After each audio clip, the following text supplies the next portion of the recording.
शुरू किया जाए। हेलो। Hello hello. शुरू करें।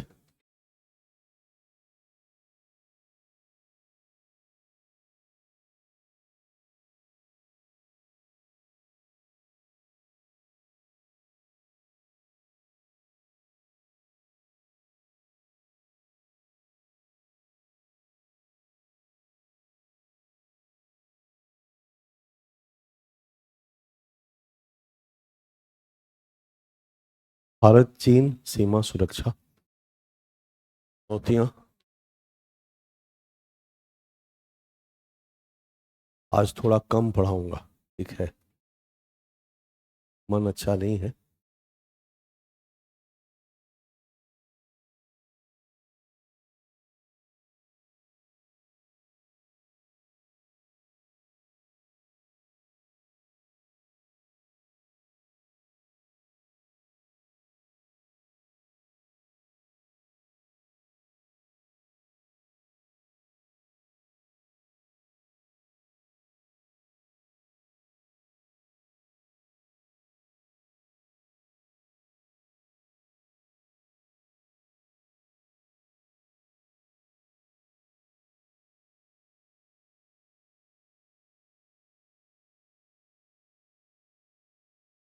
मेरी फैमिली में, हमारे घर में ही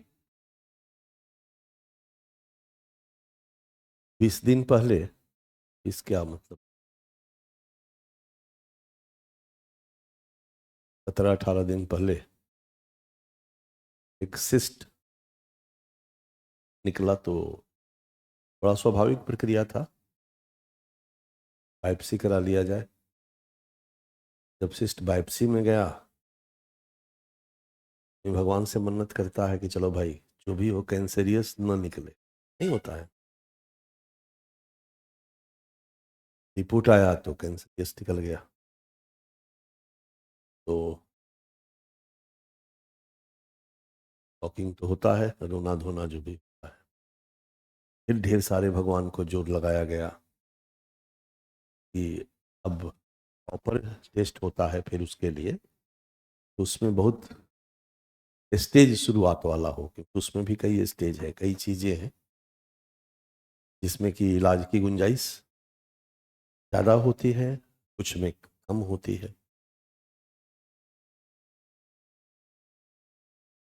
तो कलकत्ता चला गया दिल्ली से, वहाँ एक टाटा कैंसर हॉस्पिटल है। अभी अभी फ़ोन पे 10 मिनट पहले आज सारा रिपोर्ट आ गया था। सारे रिपोर्ट के सर्वे के बाद पाया गया कि मतलब वो गंभीर पोजीशन में है। नहीं होता है कि पहले भगवान से जोड़ लगाता है आदमी को, वो वाला ठीक हो जाए, शायद वो वाला ठीक हो जाए, शायद वो वाला ठीक हो जाए।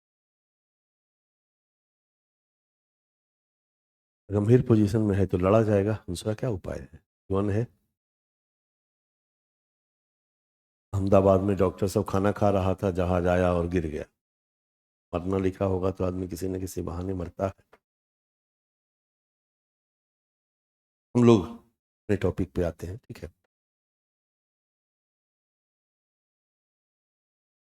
भारत चीन सीमा सुरक्षा चुनौतियां एवं प्रबंधन, इसी तरह का इसको भी हम लोग पढ़ेंगे। पहले हम लोग सीमा सुरक्षा चुनौतियां पढ़ेंगे, और फिर हम लोग भारत की तरफ से क्या प्रबंधन किया जा रहा है अभी तक, चैलेंजेस को देखते हुए वो सारा प्रबंधन देखेंगे। हर प्रबंधन के बाद एक सुझाव का ऑप्शन भी।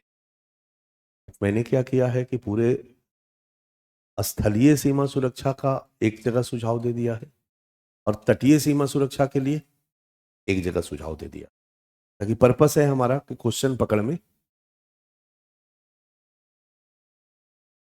थोड़ा सा हम लोग इसको देखते समय, भारत चीन जब सीमा हम देखते हैं तो एक बार हम लोग बाकी एरिया पर भी नजर डालेंगे। भारत के नॉर्थ में जो एक देश है, चीन बताने की जरूरत नहीं है, एक बहुत बड़ा देश है, इसका आकार बहुत बड़ा है, और यहाँ पर ज्यादातर लोग बौद्ध धर्म के हैं। नॉन रिलीजियस भी है कि साम्यवाद का प्रभाव यहाँ पर ज़्यादा है और साम्यवाद धर्म को नहीं मानता है। थोड़ा बहुत उइगर मुस्लिम भी है, यहाँ पर एक मुस्लिम कम्युनिटी है जो कि चीन के तजाकिस्तान के पास जुड़ा हुआ है इस एरिया में। इसको हम उइगर मुसलमान के नाम से जानते हैं।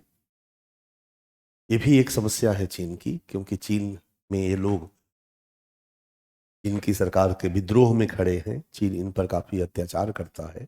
इनके लिए मस्जिद में नमाज अदा करने का भी परमिशन नहीं है। 1949 में चीन में एक क्रांति होती है, माओ से तुंग के नेतृत्व में चीन में सत्ता आती है और कुछ वर्षों तक चीन शांत रहता है। 90 के बाद चीन एक ताकतवर देश के रूप में उभर कर सामने आता है, थोड़ा एग्रेसिव कंट्री के रूप में उभर कर सामने आता है। चीन के साथ भारत के संबंध अच्छे रहे, लेकिन 1962 से चीन के संबंध भारत के खराब हो गए। कभी चीन सीमा पर भारत के लिए सुरक्षा चुनौती नहीं थी, क्योंकि भारत और चीन के संबंध अच्छे थे। लेकिन तिब्बत का एक क्षेत्र है चीन में, जो चीन का ये जो एरिया है ये, और तिब्बत को चीन ने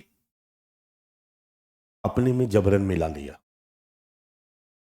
तो तिब्बत के लोगों ने इसका विरोध किया, अपनी आजादी की बात की, पर चीन के सामने उनका विरोध बड़ा गौण हो गया, क्योंकि चीन बहुत बड़ा एरिया वाला भी देश था, जनसंख्या वाला भी देश था, शक्तिशाली देश भी था।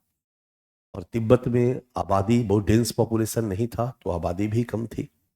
बौद्ध धर्म के मानने वाले यहाँ लोग रहते थे और चीन के सामने ये कमजोर थे।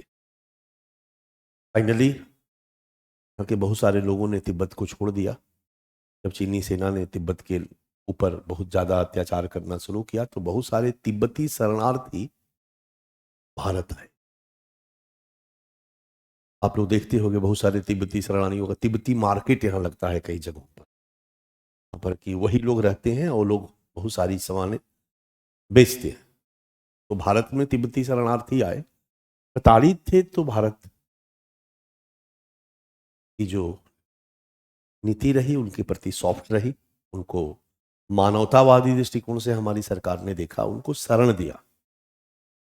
और इसी तरह से तिब्बती कई देशों में गए, कई देशों में हैं, और ये आज अपना प्रधानमंत्री का चुनाव करते हैं, पैरेलल सरकार बनाते हैं, पैरेलल सरकार चलाते हैं। तिब्बत नहीं जाते, बट दुनिया के अलग अलग देशों में रहते हुए भी अपना चुनाव करते हैं। और जो तिब्बत के मूल निवासी हैं इनके, वो इनका समर्थन तिब्बत में रहते हुए करते। चाइना ने तिब्बत के डेमोग्राफी को चेंज करने का काफी प्रयास किया। तो हाँ, तिब्बती शरणार्थी की जगह मैक्सिमम चाइनीज लोगों को लाकर बसा दिया जाए, ताकि इनके विरोध को दबाया जा सके। लेकिन जब ये समस्या आई थी चीन में, उस समय भारत का तिब्बतियों के प्रति जो उदारवादी दृष्टिकोण था, मानवतावादी दृष्टिकोण था, ये चीन को अच्छा नहीं लगा। इसीलिए चीन भारत का दुश्मन हुआ, और इसीलिए 1962 में भारत चीन युद्ध हुआ। चीन ने भारत के ऊपर अटैक किया और युद्ध में हमें बुरी तरह से हराया। उस समय हम बहुत कुछ युद्ध कौशल में तैयार नहीं थे। अंग्रेज तो लंबे समय से हमारा आर्थिक दोहन करके गए थे, तो हम अपने को इकोनॉमिकली रिकंस्ट्रक्ट करने में लगे हुए थे कि हम अपनी स्थिति को सुधार सके। तो हम उसी में प्रयास कर रहे थे। कभी रक्षा पर बहुत ज्यादा खर्च करने की हमने नहीं सोची थी, और सोचा भी नहीं था कि चीन के साथ दुश्मनी होगी। दुश्मनी बढ़ जाती है तभी हम रक्षा पर खर्च करते हैं, या फिर हम विश्व में एक ताकतवर देश के रूप में हमारी महत्वाकांक्षा बढ़ जाती है, तब हम रक्षा पर खर्च करते हैं कि दूसरे को दबा के रखना है हमको। हमारी बुरी तरह से हार हुई और फिर चीन वापस चला गया। तब से भारत चीन के संबंध अच्छे, लेकिन अच्छे नहीं है बट चीन इस बीच में डिस्टर्ब नहीं किया। 1962 के बाद चीन की जो नीति रही वो अपने को विकसित करने की रही, क्योंकि चीन में पॉपुलेशन बहुत तेजी से बढ़ रहा था, पॉपुलेशन बढ़ता गया। 1980 में चीन ने अपनी नेशनल पॉपुलेशन पॉलिसी बनाई, एक बच्चा प्रति युगल का नारा दिया, काफी सक्सेसफुल रहा। चीन की जनसंख्या घटी, 2013 में बहुत ज्यादा घट गई, तो 2013 में अपनी दूसरी जनसंख्या नीति में उसने जनसंख्या बढ़ाने का काम शुरू कर दिया। बट फिर भी लगभग 140-45 करोड़ आबादी चीन की हो गई, और चीन ने इकोनॉमिकली इसको बहुत अच्छा से मैनेज किया। चीन की जो इकोनॉमिक पॉलिसी रही, उस पॉलिसी में चीन ने अपने को एक आर्थिक रूप से सशक्त देश के रूप में उभारा। 90 के बाद चीन 2000 के बाद एक तरह से कहो 2005, 6, 7, 8 के बाद जब आर्थिक रूप से सशक्त हुआ, तो अब चीन की महत्वाकांक्षा भी अब बढ़ने लगी कि अब आर्थिक रूप से हम सशक्त हो गए हैं, तो बाकी क्षेत्रों में हम खास करके हिंद महासागर में एक मजबूत देश के रूप में हम कैसे उभर कर सामने आए। और अपनी आबादी के लिए आर्थिक जरूरतें भी पूरी करनी थी, तो आर्थिक विकास को भी गति देने के लिए जरूरी था कि अपने यहाँ के उत्पादकों के लिए बाजार तलाशा जाए, अलग अलग देशों के साथ एक कब्जा वाला रिलेशन बनाया जाएगा, तभी वहां हम अपने प्रोडक्ट को बेच सकते हैं, उन देशों के साथ अपने अनुकूल समझौते करवा सकते हैं। तो हर देश में जब हमारी पसंदीदा सरकार होगी तो हमारे साथ समझौते क्या करेगी। तो जो काम रूस और अमेरिका, यूरोप के देश पहले पश्चिम एशिया में कर रहे थे, अफगानिस्तान में अपनी पसंदीदा सरकार बनाना, ईरान में अपनी पसंदीदा सरकार बनाना, ताकि वहां की सरकार उन देशों के साथ आर्थिक समझौते करे और वो अपना आर्थिक कमाई करते रहे, इनके मन में भी आया कि यही सब वो करे। और उसी का परिणाम था silk route project, OBOR, BRI, जो भी कहो, ताकि वो अपने यहाँ के लोगों के उत्पाद को दुनिया के बाजारों में बेच सके। और दुनिया के बाजारों में पहुंचाने के लिए दुनिया का बाजार खरीदेगा तब तो बेचेंगे, तो दुनिया का बाजार खरीदने वाला होना चाहिए।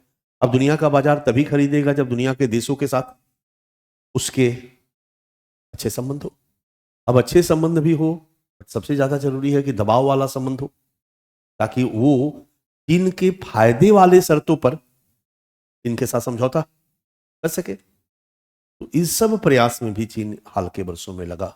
धीरे धीरे धीरे धीरे हम लोग इसको और ज्यादा क्लियर करने का प्रयास करेंगे। तो सबसे पहले हम भारत चीन के अगल बगल के देशों के बारे में एक नजर डालते हैं। आपके सामने है ये चाइना, नेपाल दिख रहा है, इंडिया दिख रहा है, पाकिस्तान दिख रहा है। चाइना की जो सीमा है भारत से लगती है, पाकिस्तान से लगती है, तजाकिस्तान से लगती है, अफगानिस्तान से भी पतली सी पट्टी लगती है, किर्गिस्तान से लगती है, ठीक है, कजाकिस्तान से लगती है, मंगोलिया से लगती है, ठीक है। उधर सोवियत संघ रूस वहां कोने में छोटा सा पड़ा हुआ है, देख रहे हो ना, वहां से भी लगती है। इधर चले जाओगे तो Nepal, Bhutan, Myanmar, Laos, Vietnam दिख रहा है। इधर साउथ कोरिया और नॉर्थ कोरिया है, राइट। और थोड़ा सा आगे जाओगे तो जापान का द्वीप है, जापान के साथ भी चीन का झगड़ा है, जापान के साथ भी चीन का झगड़ा है। साउथ कोरिया के साथ भी चीन का झगड़ा है, नॉर्थ कोरिया चीन के साथ है और साउथ कोरिया अमेरिका के साथ है, बड़ा क्लियर है। हाल के दिनों में ताइवान के साथ झगड़ा बहुत तेजी से बढ़ा है, चीन का ताइवान के साथ भी अपना झगड़ा चल रहा है। अभी अभी हाल ही में कल परसों तो लगातार वहां पर अपना इसने सैन्य अभियान भेज रखा है। इसके बाद चीन का फिलीपींस के साथ भी झगड़ा है, वियतनाम के साथ भी झगड़ा है, चीन का हांगकांग के साथ भी झगड़ा है। चीन, हांगकांग चीन का ही पार्ट है बट हांगकांग के साथ झगड़ा है। ताइवान को चीन अपना मानता है, तो बहुत सारे पेच फंसे हुए हैं। मैप में आपको ये एरिया दिख रहा होगा, क्या है ये, साउथ चीन सी, दक्षिण चीन सागर। नजर डाल लिया आप लोगों ने, आपका पढ़ा हुआ है, मैं एक बार फिर से घुमा दिया, याद करा दिया। चाइना, ठीक है, दिख गया। नेपाल, चाइना के नीचे नेपाल और नेपाल के नीचे भारत। हम लोग नेपाल को बफर जोन कहते हैं, यानी चीन के साथ झगड़ा भी होगा तो नेपाल हमारे लिए बहुत बड़ी बाउंड्री है। नेपाल को पहले पार करेगा भी तो भारत के पास आएगा। तो भारत नेपाल सीमा पर हमके बहुत ज्यादा सेना की जरूरत नहीं है, क्योंकि यहाँ भारत चीन की सीमा नहीं सकती है। तो अगर नेपाल के साथ हमारे संबंध अच्छे रहे तो नेपाल वाले बॉर्डर पे उतना दूर चीन के साथ हम सेफ है। मेरी बात समझ में आ रही है? हमारे लिए सबसे ज्यादा जरूरी क्या है? भारत चीन सीमा सुरक्षा के लिए ये जो एक बड़ा एरिया नेपाल के साथ है, नेपाल के साथ हमारे संबंध अच्छे बने रहे तो इतने दूर की बाउंड्री जो है हमारी सेफ है। चल, भारत के भूटान के साथ संबंध बने रहे तो उतनी दूर की बाउंड्री हमारी सेफ है। तो हिमालय के पास जो चीन से सटी हुई हमारी सीमा है, हमको वहां सुरक्षा करना होगा। युद्ध की स्थिति में भी हमें वहीं पर लड़ना होगा, या फिर सिक्किम के पास छोटा सा एरिया जो है हमारा चीन के साथ सटा हुआ, वहां लड़ना होगा, वहां सुरक्षा व्यवस्था ठीक करना होगा, या फिर हमारे अरुणाचल प्रदेश के साथ जो चीन की सीमा सटी है वहां रखना होगा। लेकिन अगर हम म्यांमार के साथ संबंध अच्छे रखते हैं तो उधर से चीन की घुसने की गुंजाइश नहीं है। पाकिस्तान के साथ संबंध अच्छे रखते हैं तो इधर से चीन की घुसने की गुंजाइश नहीं है। नेपाल और भूटान के साथ संबंध रखते हैं तो इधर से चीन के घुसने की गुंजाइश नहीं है। तो अगर हम भारत चीन सीमा सुरक्षा के बारे में सोचते हैं तो इन चारों देशों के साथ हमारे संबंध अच्छे होने चाहिए थे। एक जगह हमारे संबंध खराब हुए जैसे पाकिस्तान में, तो कैसे चीन पाकिस्तान में घुस आया ये हम लोग देख चुके हैं। और सीपेक के कारण हमारे पास संभावना भी बन गई है कि चीनी सैनिक यहाँ उतारे जा रहे हैं, उतारे जा सकते हैं। चीन अपना हथियार भी रख सकता है और हमारे लिए सीमा सुरक्षा चुनौती को उत्पन्न कर सकता है, हमारे स्ट्रेस को, हमारे तनाव को बढ़ा सकता है। अब मजबूरी में हमें अगर सीपेक के कारण वहां पर चीनी सैनिक आने लगे और आधुनिकतम हथियार रखे जाने लगे तो फिर हमें भी ढेर सारे हथियारों को खरीदना होगा और खरीद करके उस सीमा पर तैनात करना होगा। तो हमारा रक्षा खर्च बढ़ा, तनाव बढ़ा, चुनौतियां बढ़ी। क्लियर है? ये है नेपाल।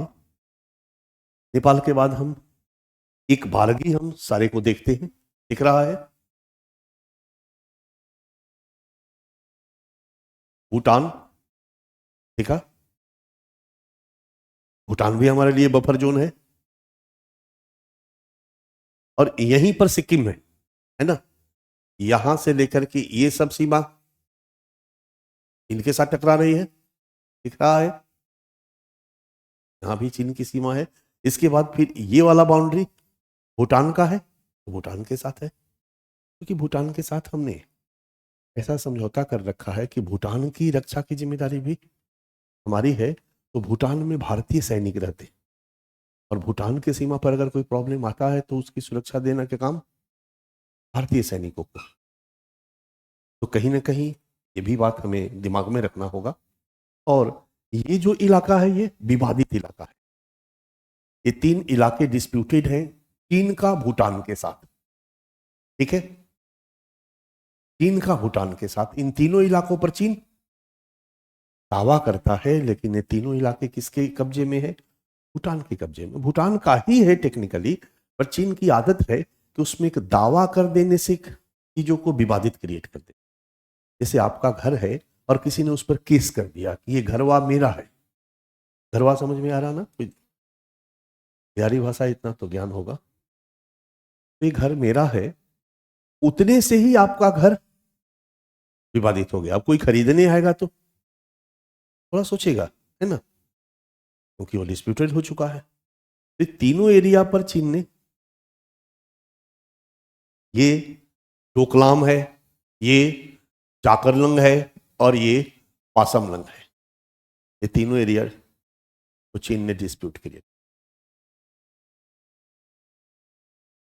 भूटान के साथ हमारे संबंध अच्छे हैं, ऐतिहासिक रूप से अच्छे हैं। और चीन जुगाड़ में है कि भूटान को भी भारत के गोद से छीन कर अपने गोद में बैठा ले। पाकिस्तान तो कुदक्के जाके गोद में बैठ गया, लेकिन चीन जुगाड़ में है कि नेपाल और भूटान को अगर भारत के गोद से उतार के अपनी गोद में बैठा लिया जाएगा तो भारत पर प्रेशर बढ़ जाएगा। और हाल के वर्षों में नेपाल को अपनी गोद में बैठाने में काफी हद तक चीन चल रहा। ठीक है, हम लोग एक एक करके आएंगे, क्योंकि नेपाल में लंबे समय से जो सरकार रही उसके भारत के साथ संबंध अच्छे रहे। लेकिन नेपाल में एक मूवमेंट शुरू होता है जिसको हम कहते हैं साम्यवादी आंदोलन, मार्क्सवादी विचारधारा पर आधारित, लेनिनवादी विचारधारा पर आधारित, माओवादी विचारधारा पर आधारित आंदोलन। और इस आंदोलन का रिजल्ट होता है कि धीरे धीरे नेपाल में कम्युनिस्ट पार्टी की सरकार आती है। और जहां भी कम्युनिस्ट पार्टी की सरकार होगी, कहीं ना कहीं उसका एक मनोवैज्ञानिक जुड़ाव चाइना के साथ होगा। चाइना स्ट्रेटेजी, पैसा, हर चीज से उस पार्टी को समर्थन करेगा। अगर वहां कम्युनिस्ट पार्टी बना करके अगर कुछ लोग पार्टी चला रहे हो, चुनाव लड़ रहे हो, तो उस पार्टी को फंड भी करेगा। करेगा कि नहीं करेगा चाइना? अब चाइना फंड करेगा और यदि वो पार्टी सरकार में आती है तो उसका झुकाव किसकी तरफ रहेगा? स्वाभाविक सी बात है कि चाइना की तरफ रहेगा। तो दहल प्रचंड हो या केपीएस ओली हो, जब जब ये सत्ता में रहते हैं, सत्ता में हैं, तो सरकार, नेपाल की सरकार का झुकाव पाकिस्तान के साथ हो जाता है, चाइना के साथ हो जाता है। और वो हमारे लिए खतरा है, क्योंकि दनादन वो चाइना के साथ ढेर सारे अच्छे संबंध बनाते चले जाते हैं। चाइना को अपने देश में घुसने का मौका देंगे, चाइना को अपने देश में इंफ्रास्ट्रक्चर डेवलपमेंट का मौका देंगे, चाइना को कहेंगे कि हम भी बीआरआई में शामिल हो जाएंगे, तो उनके क्षेत्र में घुस करके चाइना सड़क बनाना शुरू करेगा, रेल मार्ग बनाना शुरू करेगा, राइट? और ये चाइना लगातार कर रहा है।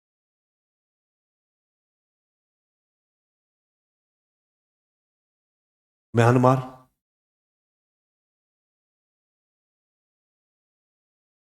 एक हमारा सीमा और चाइना का सीमा पर कॉमन कंट्री है। बर्मा, म्यांमार, यहां लंबे समय पे सैन्य शासन रहा है, जुंटा उसको हम कहते हैं। काफी प्रयास के बाद यहां डेमोक्रेसी आई। आंग सान सुकी के नेतृत्व में 2021 से वो डेमोक्रेसी भी खत्म हो गई और यहां पर तो पूरी गृह युद्ध की स्थिति बनी हुई है। और चाइना ने हमेशा म्यांमार को अपनी गिरफ्त में लेने का, या कहो तो प्रभाव में लेने का काम किया। और म्यांमार भी चाहेगा सरकार के रूप में कि भाई चाइना से कुछ फंड आता रहे, क्योंकि हर कंट्री को आज के डेट में विकास और फंड चाहिए। अगर चाइना फंड देने को तैयार है तो चाइना के साथ उनको समझौता करने में कोई दिक्कत नहीं है। तो हाल के वर्षों में चाइना ने म्यांमार में भी अपना घुसपैठ बनाने का प्रयास किया। म्यांमार में भी वो सीपेक की तरह अपनी सड़क परियोजना का निर्माण कर रहा है।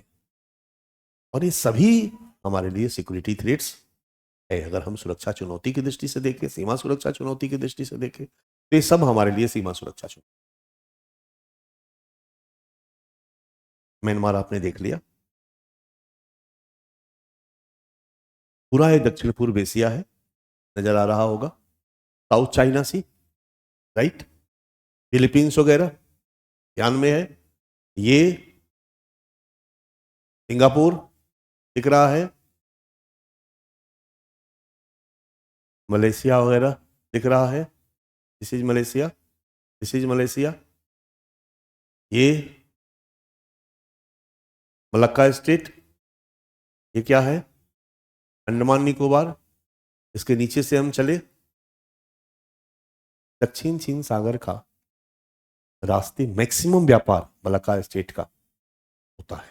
और चीन को कोई भी चीज खरीदना हो ना, उसका व्यापार का एक प्रमुख मार्ग यही है। यानी अगर हम अंडमान निकोबार के पास अपना एक सैन्य अड्डा बड़ा सा बना रखा है हम लोगों ने, यहाँ पर हमारा नेवल बेस भी है, यहाँ पर हमारा आर्मी बेस भी है, यहाँ पर हमारा एयरफोर्स बेस भी है। और युद्ध की स्थिति में चाइना को पता है कि ये वाला इलाका अगर भारत घेर लेगा तो हमारे लिए कोई भी कच्चा तेल से लेके कोई भी चीज ले जाना मुश्किल होगा। इसलिए चीन कोशिश यही करता रहा कि ये रास्ते पर हमारी निर्भरता, ताकि कभी भी युद्ध की स्थिति में भारत के कंट्रोल से हम बाहर रहे। ठीक है, इसको थोड़ा और स्पष्ट आप देख सकते हो। फिलीपींस, नीचे भी मलेशिया, ये थाईलैंड है, दिख रहा है। ये म्यांमार है, ये म्यांमार यहाँ नीचे तक आ गया है, यहाँ तक ऐसे पतला सा ऐसे आ गया है बच्चा।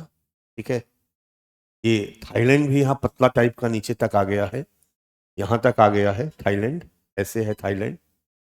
ठीक है, ये पतला पतला।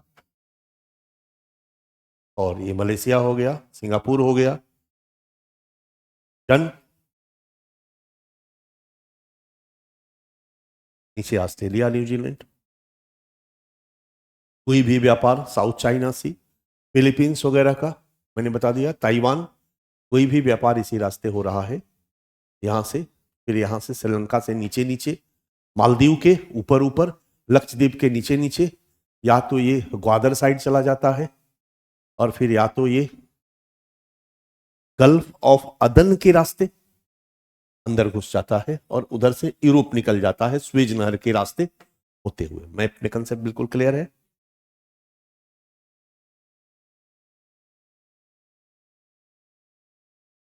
चाइना का एक डिस्प्यूट है दक्षिण चीन सागर विवाद, नाम सुना होगा आपने।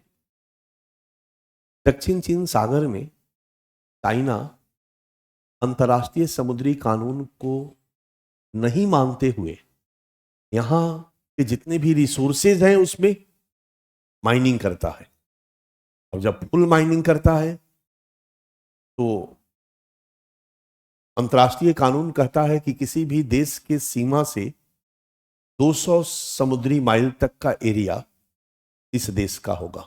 समझ में आ रहा? वियतनाम का 200 समुद्री माइल तक का एरिया वियतनाम का होगा, और जब चाइना इनके इलाके में भी घुसकर जमीन के अंदर कच्चा तेल से लेकर सबकी माइनिंग करने लगता है, और जब ये लोग विरोध करते हैं तो डांट के भगा देता है, मैं नहीं मानता इस कानून को।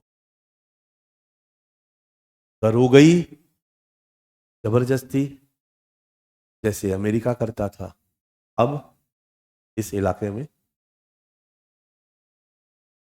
जिसके कारण वियतनाम के साथ चाइना के संबंध बहुत खराब है, फिलीपींस के साथ चाइना के संबंध बहुत खराब है।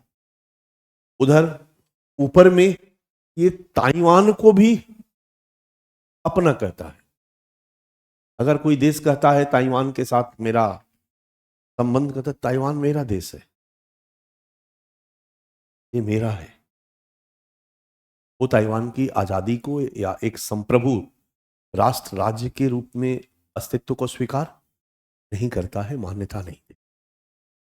ऊपर दक्षिण चीन सागर, जापान में ओकावा द्वीप, कई द्वीपों के लिए उसका विवाद चल रहा है। ये सब चीन की स्थिति है, क्योंकि दुश्मन कौन है हमारा, उससे क्या क्या हमें खतरा है, जानने के पहले हमें ये भी जानना चाहिए कि दुश्मन की क्या क्या कमजोरी है और दुश्मन के कौन कौन दुश्मन है। क्योंकि सुरक्षा प्रबंधन में दुश्मन के दुश्मन को भी जानना जरूरी हो जाता है, क्योंकि उसी हिसाब से हम भी अपना सुरक्षा प्रबंधन दुश्मनों के दुश्मनों से दोस्ती रखेंगे, गठबंधन बनाएंगे। चलिए हम लोग वापस अपने सीमा पर आ जाते हैं।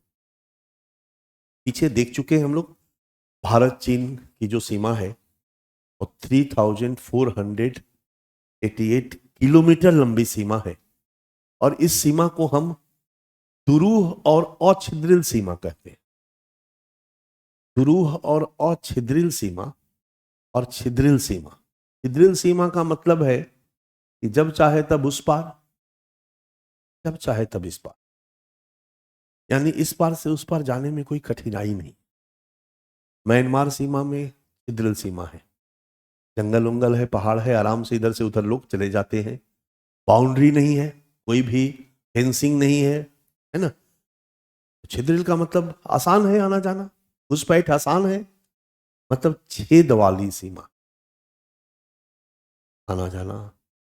दुरूह मतलब कठिन, और छिद्रिल मतलब छेद नहीं है। चीन के साथ दुरूह और अछिद्रिल सीमा का मतलब है हमारा कि दो स्टेट तो बफर जोन के रूप में है, यहां से घुसपैठ पॉसिबल नहीं है, ठीक है। इसके बाद जो है भी तो हिमालय के बर्फ से इतना ढका है कि कोई घुसने का प्रयास करेगा तो ऐसे ही जम जाएगा। व्यापार तो लोग इस रास्ते से कर ही नहीं पाते हैं, व्यापार तो लोग इस रास्ते से कर ही नहीं पाते हैं, इतना खतरनाक है। मार्ग नहीं है, पहाड़ी इलाका है, बड़ा हिमालय खड़ा है अपने आप में बाउंड्री बना करके। अब इससे बड़ा बाउंड्री और फेंसिंग और क्या हो सकती है? वो आसान नहीं है किसी का इस पार से उस पार जाना।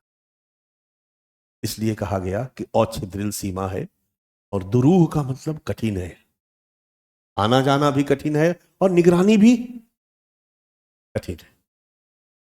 थोड़ा बहुत अरुणाचल प्रदेश में है गुंजाइश, लेकिन वो भी उसी हिमालय पहाड़ का पार्ट है। ठीक है, इस सीमा के 3 पार्ट हैं। एक वेस्ट दिख रहा, ये कहां सट गया, नेपाल। यहीं पर याद होगा, ध्यान देना, काला पानी विवाद उभर कर सामने, राइट, नेपाल में आ गया। ये क्या है बच्चा, अक्साई चीन, यहां से लेके यहां तक। सेकेंड पार्ट इसका मध्य वाला है, मिडिल, सिक्किम के पास, यहां से यहां तक, क्लियर है। और थर्ड पार्ट है भूटान के यहां लास्ट से, यहां से लेकर, दिख रहा है, जहां म्यांमार में सटता है, यहां तक, यहां तक अरुणाचल प्रदेश की सीमा। तो eastern part, western part, middle part, 3 इसकी सीमा है। ठीक है, वेस्टर्न, ईस्टर्न, मिडिल सेक्टर, ध्यान में रहेगा। इसमें कुछ व्यापार के दर्रा है, व्यापार मार्ग है। सिक्पी पास, जनरली यहां से व्यापार बहुत ही कम होता है, क्योंकि इतना कच्ची सड़क वाला रास्ता है। हाल के दिनों में यहां सड़क इंडिया के साइड में बनाई जा रही है, यहां व्यापार करना बड़ा टफ है। और 6 महीना तो ये बर्फ से ढका रहता है। ये उत्तराखंड वाला जो ऊपर का इलाका है, सबसे ऊपर, तो ऐसे ही बद्रीनाथ और केदारनाथ जाने में नानी याद आ जाती है। ऊपर सीमा टच करने में तो बताने की जरूरत नहीं है। ठीक है, इसके बाद एक नेपाल के पास, यहां पर जो काला पानी विवाद हुआ था, लिपू लेक पास है, यहीं पर सड़क को बनाने के मामले में डिस्प्यूट उभर कर सामने आया था। यहां से भी हम चाइना में घुस सकते हैं बच्चा, लेकिन ये ज्योनो ही मार्ग, जैसे नहीं होता है कि गर्मी उर्मी के दिनों में थोड़ा बहुत व्यापार कर लिया लोग, कच्चे रास्ते से छोटा मोटा व्यापार, कोई बड़ा व्यापार, बड़ा गाड़ी, चेक पोस्ट टाइप की बहुत बड़ी बड़ी चीजें नहीं है। इसलिए इस रास्ते व्यापार करना बड़ा कठिन है, ये दोनों मार्ग। यहां तक कि हम लोग मानसरोवर की यात्रा पर भी जाते हैं तो ये यात्रा अवॉइड करते हैं। जनरली अगर हम लोगों को मानसरोवर का नाम सुना है आप लोगों ने, तिब्बत में, यहां पर जब आप उत्तराखंड, हिमाचल प्रदेश यहाँ जाते हैं, यहाँ पर एक मानसरोवर कैलाश यहाँ पर है। तो मानसरोवर जनरली जाना होता है तो हम लखनऊ जाते हैं, लखनऊ से नेपाल चले जाते हैं, काठमांडू, नेपाल से इधर निकलते हैं और इधर से सड़क पकड़ करके आराम से हम मानसरोवर चले जाते हैं। क्योंकि मैंने पहले भी बताया था कि उस साइड में सड़क बनाना बड़ा आसान है, चट्टान है, सूखा चट्टान है। बट इस मार्ग से हम मानसरोवर की यात्रा इतना कठिन है कि नहीं करते। इसके बाद एक हमारा पास है नाथुला दर्रा, है ना, यहां पर है। इस मार्ग से भी हम तिब्बत में घुसते हैं, प्रवेश करते हैं। ये भी हमारा व्यापारिक मार्ग है, लेकिन छोटा व्यापारिक मार्ग है। आज भी बड़े बड़े व्यापार हमारे मुखर्जी नगर में ही एक मित्र रहते हैं, और ये पैनल का व्यापार वही करते हैं। यहाँ जो पैनल सप्लाई है ये उन्हीं के द्वारा किया गया, राइट। और ये पैनल सारा का सारा कहाँ से आता है, चाइना से आता है। लेकिन चाइना से कहाँ आता है, तो सी पोर्ट पे आता है पहले, समझ में आ रहा है। और मुंबई से ये लेकर के यहां आते हैं, या कलकत्ता से लेकर के ये आते हैं। यानी पानी के जहाज से आता है। जबकि चीन से आना होता तो कितना आसानी से इस रास्ते आ सकता था। ये व्यापार का मार्ग दुरू है, यहां से बहुत बड़ा व्यापार नहीं होता, छोटे स्तरों पर व्यापार होता। आने जाने का मार्ग के बारे में भी आपको पता चल गया। अब हम सुरक्षा चुनौतियों की बात करते हैं कि इस यहां पर सिक्योरिटी थ्रेट्स क्या क्या है। तो सबसे पहले हम सीमा विवाद की बात करें कि क्या पाकिस्तान के साथ भी कुछ सीमा विवाद है, तो पूरा सीमा ही विवादित है।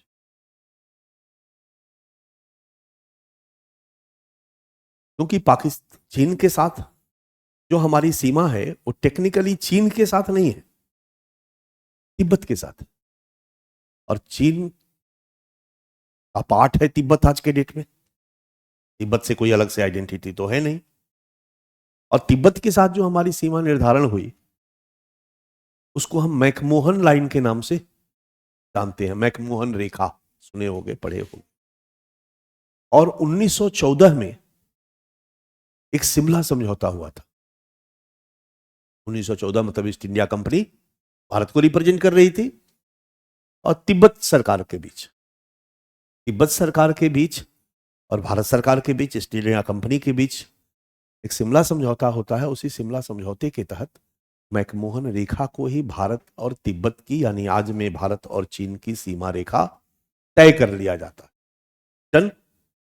बट पापी चीन कहता है कि ये समझौता हम क्यों मानेंगे, ये समझौता चीन के साथ तो हुआ नहीं है, ये समझौता तो तिब्बत के साथ हुआ है, इसलिए मैं इस समझौते को तो बिल्कुल नहीं मानता,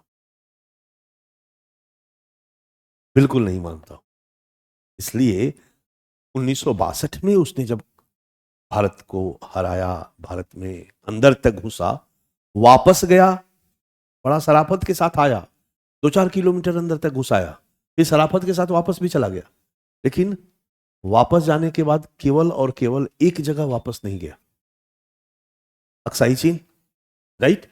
बाकी जगहों पर वापस चला गया, लेकिन दावा उसने बरकरार रखा। ये दावा है मेरा, ये दावा है मेरा, इस सीमा को मैं नहीं मानता हूं, इस सीमा को नहीं मानता हूं।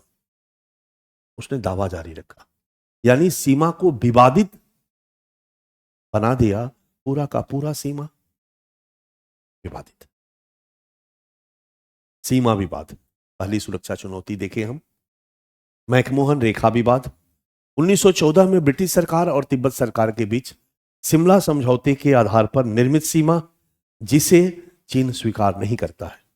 1962 के युद्ध के बाद चीन वापस चला गया और जहां चीन खड़ा है उसी को सीमा माना जाता है, और उसको मैकमोहन लाइन नहीं मानकर उसको कहा जाता है LAC। वर्तमान में इसको लाइन ऑफ एक्चुअल कंट्रोल, यानी एक्चुअल में जो जिसके कंट्रोल में है वही सीमा है। वास्तविक नियंत्रण रेखा, क्लियर है। पर चीन मैकमोहन लाइन को नहीं मानता है, जिसके चलते पूरा का पूरा चीन के साथ सीमा डिस्प्यूटेड हो जाता। इसके बाद जब वापस गया तो इसने कई जगह पर डिस्प्यूट छोड़ करके गया। एक तो अक्साई चीन वाला विवाद, क्योंकि इसको छोड़ के नहीं गया तो भारत इसको अपना कहता है COK। एक भारत के साथ चीन का सीमा विवाद ये वाला है, याद है ये वाला, पाकिस्तान ने दिया था। इसके बाद कुछ और डिस्प्यूटेड एरिया है जगह जगह पर जो भारत के कब्जे में है, लेकिन चीन इस पर दावा करता है। और कभी भी उसके सैनिक आ जाते हैं इस इलाके में, अचानक भारत आके देखता है, पेट्रोलिंग में तो देखता है सब चीनी अपना बना के बैठे हुए। फिर भारत हो भागो भागो भागो हल्ला मचाता है, तो फिर ऊपर के लेवल की बातचीत होती है और चीन वापस जाता। ये चीन बार बार करता, ये कोई नई चीज नहीं है। पैंगोंग लेक जो है वो भी विवादित है, 135 किलोमीटर लंबा पैंगोंग लेक। याद है एक फिल्म आई थी 3 इडियट, उसमें लास्ट में जहां आमिर खान का सीन होता है, लास्ट वाला ना, एक झील के किनारे, ठीक है, ध्यान में आ गया ना। तो उस झील को पैंगोंग लेक कहा जाता है। वह 135 किलोमीटर लंबा लेक है। 90 किलोमीटर उस लेक का चीन में कब्जा है और 45 किलोमीटर भारत साइड में। अपने चीन अपने एरिया में पेट्रोलिंग करता है उसी लेक में, और भारत अपने एरिया में पेट्रोलिंग करता है उसी लेक में। कई बार दोनों लेक में आमने सामने पानी अपना बोट लेकर के खड़े हो जाते हैं और एक दूसरे को गाली गलौज करते हैं, मतलब झड़प होता है, विवाद होता है। सीमा पर भी उनका झड़प चलता रहता। पैंगोंग लेक विवाद है। अरुणाचल प्रदेश पूरा का पूरा चीन कहता है मेरा है। अरुणाचल प्रदेश विवाद अपने आप में एक विवाद है। तो पहला मैकमोहन रेखा विवाद क्लियर हो गया। जम्मू कश्मीर में अक्साई चीन विवाद, ये भी क्लियर है। तिब्बती पठार के नॉर्थ में, तिब्बती पठार ध्यान में है, तिब्बती पठार जो अक्साई चीन के ऊपर लेफ्ट में है, लेफ्ट का मतलब है पश्चिम में, अक्साई चीन के ऊपर ठीक कुनकुन पर्वत है, मैप में देखे हो कुनकुन पर्वत है, कुनकुन पर्वत के नीचे अक्साई चीन है, और कुनकुन पर्वत के वेस्ट में है तिब्बती का पठार या तिब्बती पठार। तो तिब्बती पठार के नॉर्थ वेस्ट में स्थित कुनकुन पर्वत के नीचे का क्षेत्र, जिस पर 1962 में चीन ने कब्जा कर लिया और इसे अपना बताता है, इस पर दावा ही नहीं करता है, इस पर कब्जा जमाए हुए और कहता है कि ये मेरा है, राइट। अरुणाचल प्रदेश विवाद, चीन पूरे के पूरे अरुणाचल प्रदेश को अपना कहता है, और अपना ही नहीं कहता है, पापी ने वहां एक नया विवाद खड़ा कर दिया, जिसको हम स्टेपल वीजा डिस्प्यूट के नाम से जानते हैं। अरुणाचल प्रदेश के लोगों को कहता है कि हे अरुणाचल प्रदेश के वासी हो, तुम तो अपने चीनी हो यार, अरुणाचल प्रदेश चीन का तो तुम भी चीनी, तो तुमको चीन में आने के लिए वीजा की क्या जरूरत है, तुम तो चीनी हो, आओ बिना वीजा के आओ, केवल अपना एक आईडी प्रूफ रखो, उस पर एक पर्ची काट के स्टेपल कर दिया जाएगा, यही है तुम्हारा वीजा। तुम्हारे पासपोर्ट पे वीजा मुहर लगाने की कोई जरूरत, क्योंकि जब भी पासपोर्ट पर वीजा का पूरा प्रॉपर मुहर लगता है ना, उसकी कोई जरूरत नहीं है। यही है स्टेपल वीजा, 2008 से चीन ने शुरू किया। भारत ने आपत्ति किया कि भाई ये गलत है, ये सब क्या नौटंकी है, लेकिन भारत के विरोध का उस पर कोई असर नहीं पड़ा और स्टेपल वीजा देना आज भी चीन जारी रखे हुए है, क्योंकि अरुणाचल प्रदेश के सभी निवासियों को कहता है कि आप तो चीन के हो, आपको वीजा की क्या जरूरत, क्योंकि वो पूरे अरुणाचल प्रदेश, ये भी अपना मानने का एक तरीका है, विवाद क्रिएट करने का एक तरीका है। चीन पूरे अरुणाचल प्रदेश को चीन का हिस्सा मानता है और अरुणाचल प्रदेश के नागरिकों के लिए 2008 से स्टेपल वीजा प्रदान करता है। क्लियर। उत्तराखंड में बाराहोती और लपथल विवाद, उत्तराखंड में दो जगह है, एक बाराहोती है और एक लपथल है, एक छोटा कस्बा है, भारत में है, लेकिन चीन उसको अपना कहता है और दोनों ही जगह पर अपना दावा करता है, ये मेरा है, ये मेरा है। और कई बार चीनी सैनिक उसमें घुस आते हैं, फिर भगाना पड़ता है उनको, ये चीनी अक्सर करते रहते।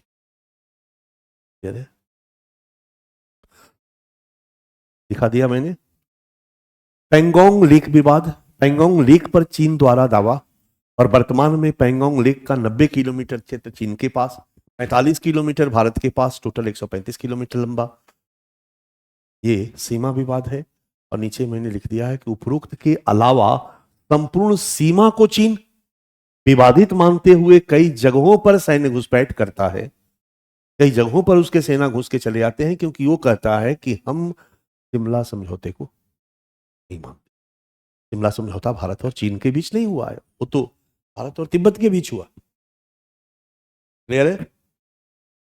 ये है एक विवाद, एक चुनौती देख लिए। एक चुनौती नहीं है, बताओ टेंशन है या नहीं है? 5 ठो केस हो जाए तुम्हारे ऊपर जमीन जायदाद का तो टेंशन बढ़ गया ना, ये भी टेंशन। सैनिक घुसपैठ पाकिस्तान की तरफ से उतना नहीं है जितना चीन की तरफ से है। चीन में सैन्य घुसपैठ डेली है, मौका मिलते ही आधा किलोमीटर घुस के आ जाएंगे, अपना झोपड़ी डाल के बैठ जाएंगे ऐसे लेकर के, फिर भारतीय लोगों के साथ झड़प होगा, गाली गलौज होगा, फिर उनको भगाया जाएगा, फिर ऊपरी स्तर के लोगों से बातचीत होगी अधिकारियों से, और बातचीत होकर के फिर मतलब ये इनका हमेशा का काम है। मुख्य घुसपैठ 2016 से 2018 के बीच मात्र 2 सालों में 1025 बार उनके सैनिक, यहां कोई आतंकी घुसपैठ नहीं होता है, और चाइना आतंकियों को वहां ट्रेंड करके भारत में नहीं भेजता है जैसे पाकिस्तान में होता था, वहां आतंकी घुसपैठ कराते हैं, यहां पर तो सैनिक ही घुसपैठ करते रहते। पहला तो बहुत बड़ा घुसपैठ इन्होंने 62 में कर दिया जब हमारे यहां भारत के साथ युद्ध किया, इसके बाद ये छोटे छोटे घुसपैठ इनकी आम बात। गलवान घाटी में, हर जगह। 1962 का बड़का घुसपैठ,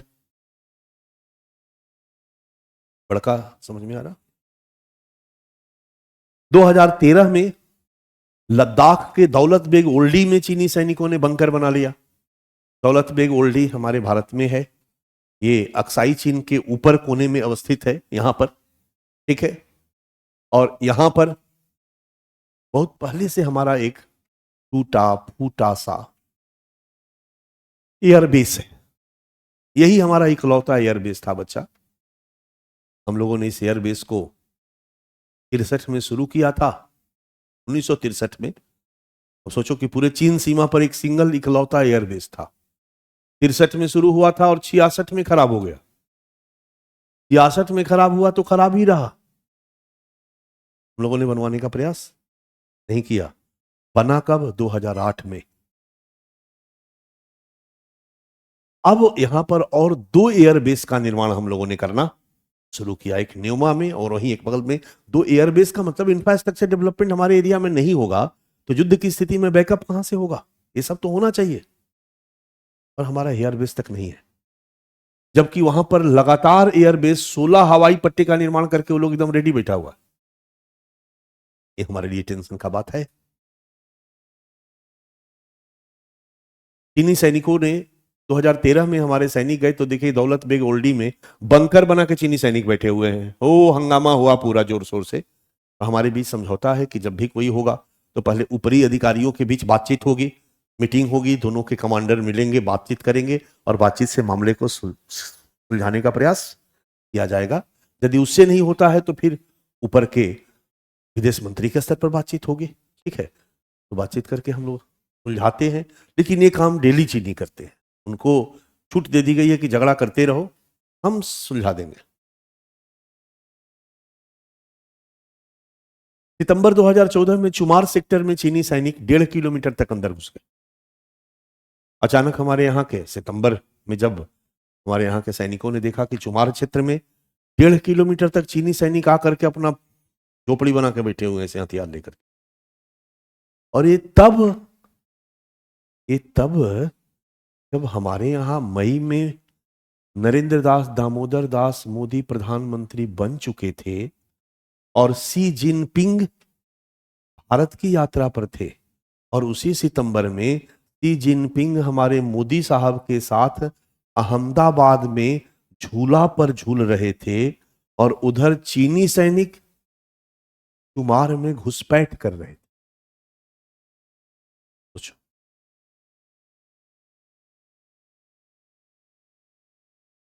हम लोगों ने बातचीत करके 30 सितंबर तक इन सबको वापस इन भेजा, यानी वहां से इनको हटाया, और ये शी जिनपिंग यहां से उड़े और उड़ करके श्रीलंका गए, राइट, उसी यात्रा में। और श्रीलंका जाके वहां श्रीलंका को अपने ग्रिप में उसी समय लिया था इन्होंने, और श्रीलंका से उड़े थे तो मालदीव गए। समझ में आ रहा मेरी बात? हम लोग आगे पढ़ेंगे, अभी एक एक करके एक एक कंट्री घूमेंगे तो चीन की गतिविधियों को हम लोग देखेंगे, ठीक है। चुमार सेक्टर में चीनी सैनिक 1.5 किलोमीटर तक अंदर घुसे। दोनों देशों के बीच बातचीत के बाद उन्हें 30 सितंबर तक वापस भेज दिया गया। 18 जून 2017 डोकलाम विवाद, ये भी विवाद काफी चर्चा में रहा। डोकलाम मैंने अभी दिखाया था ना, ये सिक्किम है, याद आ रहा?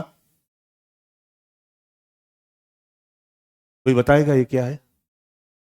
Chicken neck, very good. ये भूटान में जो स्थित है ये डोकलाम है। तो डोकलाम इशू आ गया, यहां पर चीनी सैनिक सड़क बना रहे थे, भारतीय सैनिकों ने जाकर के उसको रोक दिया। डोकलाम एरिया जो है वो भूटान में है, और चीन उस एरिया पर अपना दावा करता है। तो जब वो कहता है कि हम दावा कर रहे हैं हमारा है, तो सड़क बनाना शुरू किया, और बीआरआई के तहत अपनी सड़क को बढ़ाते बढ़ाते बढ़ाते बढ़ाते डोकलाम तक लाने का प्रयास किया। भारतीय सैनिकों ने जाकर के रोक दिया कि भाई ये विवादित है, और भूटान की तरफ से उनकी रक्षा की जिम्मेदारी भारतीय सेना की है, तो भारतीय सेना ने जाकर के रोक दिया, और रोकने के बाद विवाद उठा। उनके जितने भी रोड बनाने वाले गाड़ियां थी, बड़े बड़े रूलर वगैरह थे, सबको वहां से भगाया गया, हटाया गया। ये विवाद काफी लंबा चला, ये बहुत पॉपुलर विवाद रहा। इतना पॉपुलर रहा कि क्वेश्चन भी पूछा गया। बिहार पीसीएस में बड़ा शानदार क्वेश्चन एक डोकलाम इशू से पूछा था। चलेगा, क्वेश्चन पे भी हम चर्चा करेंगे जब आएंगे। तो भूटान पढ़ाते समय हम डोकलाम इशू को अलग से पढ़ाएंगे, क्योंकि वहां का संदर्भ हमारा अलग रहेगा जो हाल में चाइना कर रहा है। 10 मई 2020 को सिक्किम के मुंगुथांग और नाकुला पर भी चीनी सैनिकों और भारतीय सैनिकों के बीच झड़प हुई। और अक्सर झड़प होती है, पूरा गाली गलौज करते हैं सब, गंदा गंदा मारपीट भी शुरू कर देते हैं, हाथापाई। हथियार नहीं चला सकते हैं, क्योंकि भारत चीन के साथ समझौता है कि हथियार का प्रयोग एक दूसरे पर, बाकी सब हो जाता है। झड़प मई जून 2020 पैंगोंग से झील पर चीनी सेना का घुसपैठ और भारतीय सेना का प्रतिरोध, चीनी सैनिकों की वापसी। जितने भी हम उदाहरण दे रहे हैं बड़े बड़े झड़प है। 15 जून 2020 गलवान घाटी विवाद, ये भी एक विवाद है, इस पर हम आगे एक सेपरेट टॉपिक के रूप में थोड़ा विस्तारित पढ़ा देंगे।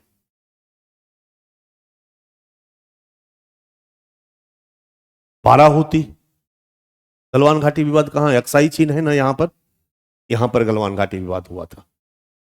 बाराहूती 30 अगस्त 2021 को उत्तराखंड के बाराहूती में, बाराहूती लपथल को विवादित मानता ही अपना, बाराहूती में चीनी सैनिकों का 4-5 किलोमीटर तक घुसपैठ, भारत द्वारा विरोध, फलतः इनकी वापसी। 2021 अक्टूबर में तवांग सेक्टर में चीनी सैनिकों का घुसपैठ, तवांग अरुणाचल प्रदेश में है। चीनी सैनिकों का घुसपैठ, भारतीय सैनिकों द्वारा विरोध, फलतः इनकी वापसी। यूट्यूब पर जाओगे ना तो ये वाला डालोगे ना, विरोध मिल जाएगा।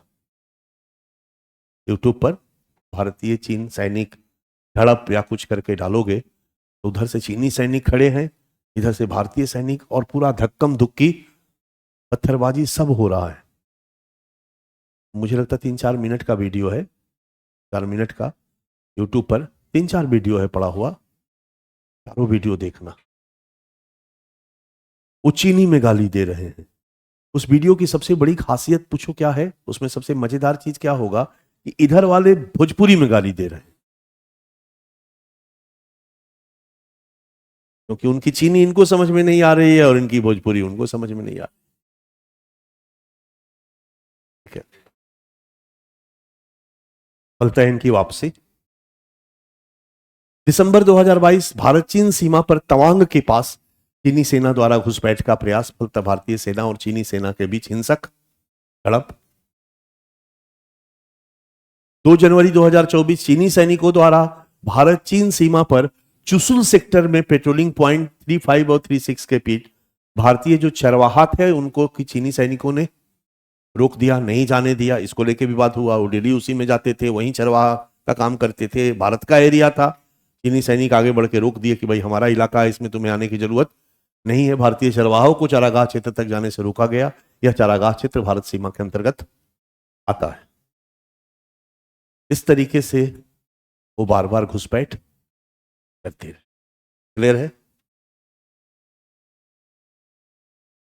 तीसरी तरह की चुनौतियां देखो, ये आपको डेट वाइज घुसपैठ याद करने की जरूरत नहीं है, बट इतना देखने पढ़ने के बाद एक चीज तस्वीर साफ हुई कि भारत में जो चीनी सेना है वो सीमा पर बार बार अंदर तक घुसपैठ करते हैं और भारत चीन सीमा को वो सम्मान नहीं देते हैं और एक परमानेंट डिस्प्यूट को क्रिएट किए हुए हैं।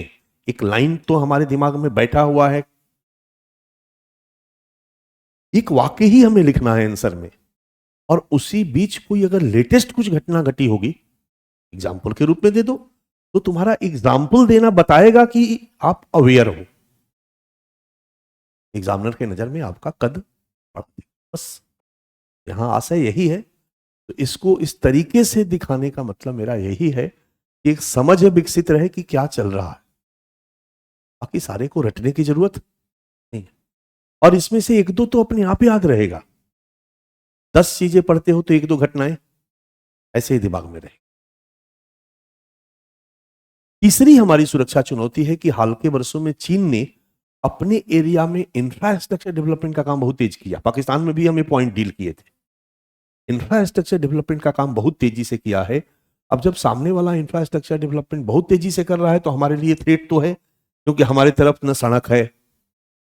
अगर युद्ध की स्थिति हो जाए तो हमारे लिए बैकअप, मैंने कहा कि वही पहले वाला है कि यहां से मनाली जाएंगे, राइट, और मनाली से हम लेह लद्दाख वाला रास्ता, या मनाली साइड से हम निकलेंगे इधर दाहिने साइड में घुस जाएंगे हम, वो भी दुरू इलाका है।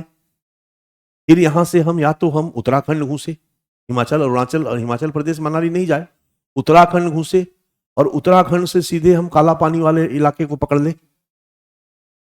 नेपाल से सटे सटे रोड को पकड़ते हुए हम सीधे चले जाएं चाइना बॉर्डर, वो हमारे लिए इलाका है और दोनों ही दुरूह रास्ता है। लेह लद्दाख वाले रास्ते से हम अक्साई चीन वाले इलाके तक चले जाएंगे, पैंगोंग झील तक चले जाएंगे, वो रास्ता भी दुरूह है। अभी हाल में अटल टनल बना है ना मनाली वाले रास्ते पर जाने के लिए, और सड़क निर्माण बहुत तेजी से किया जा रहा है। और हाल में भारत चीन सीमा पर हमने भी काउंटर में इंफ्रास्ट्रक्चर डेवलपमेंट का काम तेजी से शुरू किया है। वो प्रबंधन में हम देखेंगे कि हम क्या क्या हाईवे और सड़क बना रहे हैं। पहले हम चाइना का देखें कि चाइना क्या क्या हाईवे और सड़क बना रहा। तो चाइना ने अपने साइड में इंफ्रास्ट्रक्चर डेवलपमेंट का काम तेज कर दिया है और सैन्य गतिविधि को तेज कर दिया। सैन्य गतिविधि तेज करने का मतलब है इसने भारत सीमा पर 3.5 लाख स्पेशल ट्रेंड सैनिकों को तैनात किया है, जिसको हिमालयी इलाके में युद्ध लड़ने के लिए ट्रेंड किया गया। अब बताओ कि हमारे सीमा पर जो अगर स्पेशल ट्रेंड सैनिक को खड़ा करेगा तो चुनौती होगा, हमें भी कुछ ना कुछ ट्रेंड खड़ा करना पड़ेगा। 3.5 लाख खड़ा करेंगे तो हम सैलरी इतना देना पड़ेगा कि मेरी हालत खराब हो जाएगी।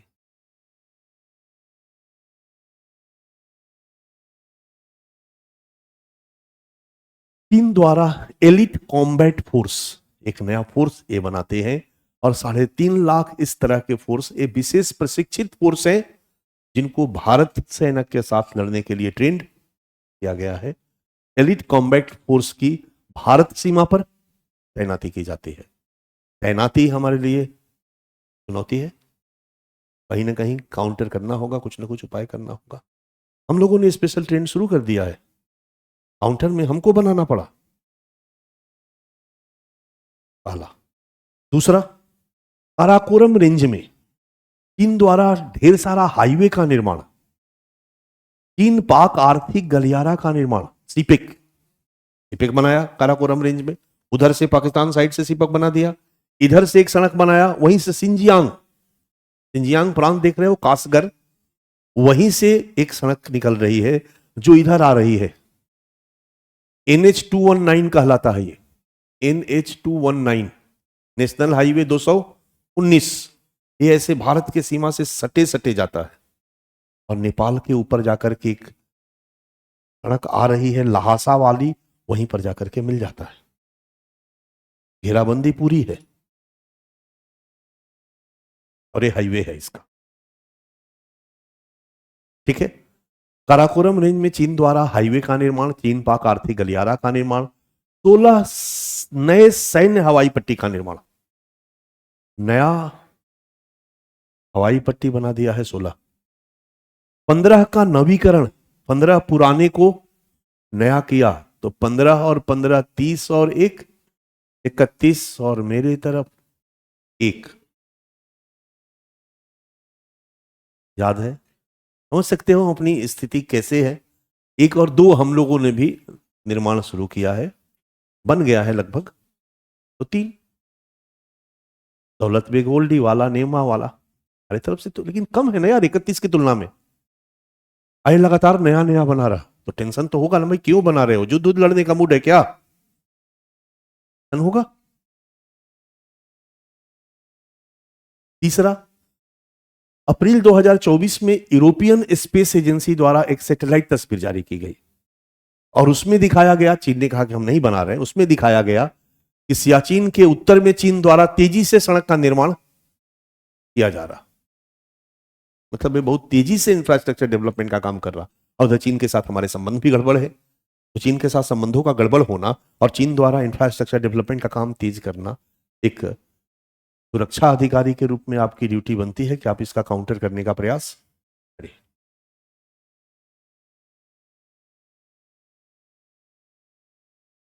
अक्साई चीन से होते हुए तिब्बत के पठार में पश्चिम किनारे से गुजरने वाली हाईवे NH219, थोड़ा सा समझ में आ रहा होगा अगर आपको तो। दिख रहा है कुछ? कासगर दिखा? कासगर ठीक है। एचिंग, ये क्या है? अक्साई चीन दिखा? अक्साई चीन, अक्साई चीन से होता हुआ फिर इंडिया से सट रहा है, ठीक है। फिर ऐसे मैंने इस पर ट्रक रख दिया है, फिर ये ऐसे आ रहा है, देखते जाना, ये ऐसे आ रहा है, यहां पर देखते जाओ, ये नेपाल है, ये काठमांडू है, काठमांडू से एक सड़क निकल रही है, ये ऐसे जा रहा है, और ये लहासा में, यहां पर लहासा है, थोड़ा मैप को ऐसे दबा दिया हमारे टाइपिस्ट ने, ऐसे खोलोगे तो थोड़ा और क्लियर होगा। लहासा में सड़क मिल रही है, और ये लहासा, ये गोलमुंड से सड़क आ रही है, चीन से उधर से आ रही है, ये लहासा में सड़क मिल रही है। ये आपका भूटान में थिम्पू है, दिख रहा है। और यहां से एक और सड़क ऐसे बनाया गया है जो अरुणाचल प्रदेश के ऊपर ऊपर सट रहा, आगे हम दिखाएंगे। यानी ऐसा लग रहा है कि बहुत प्लान्ड वे में हमारे चारों तरफ की सीमा को चाइना हाईवे के माध्यम से घेराबंदी, चाहे वो सीपेक के रूप में कर रहा हो, भले वो व्यापारिक मार्ग बता रहा हो, और कॉमर्स, मिनिस्ट्री ऑफ कॉमर्स व्यापार का हिसाब किताब देखे, विदेश मंत्रालय रिलेशन देखे, रक्षा मंत्रालय तो ये देखेगा कि कभी भी किसी भी परिस्थिति में हमारे ऊपर हमला होता है तो किस किस तरह के हमले हो सकते हैं, और इससे रक्षा का क्या हमारा मैकेनिज्म है, हमको तो यही देखना है। तो हमारा पेपर केवल इसी पर फोकस्ड रहेगा। इसको हम थोड़ा और बड़ा करते हैं, पहले देख लो। अक्साई चीन NH219, जुलाई 2022 में चीन द्वारा NH219 के अलावा एक नए हाईवे 695 के निर्माण की योजना बनाई, जो अक्साई चीन से होते हुए तिब्बत को सिंजियांग प्रांत से जुड़ेगा। एक और सड़क वहीं पर, सब क्लियर?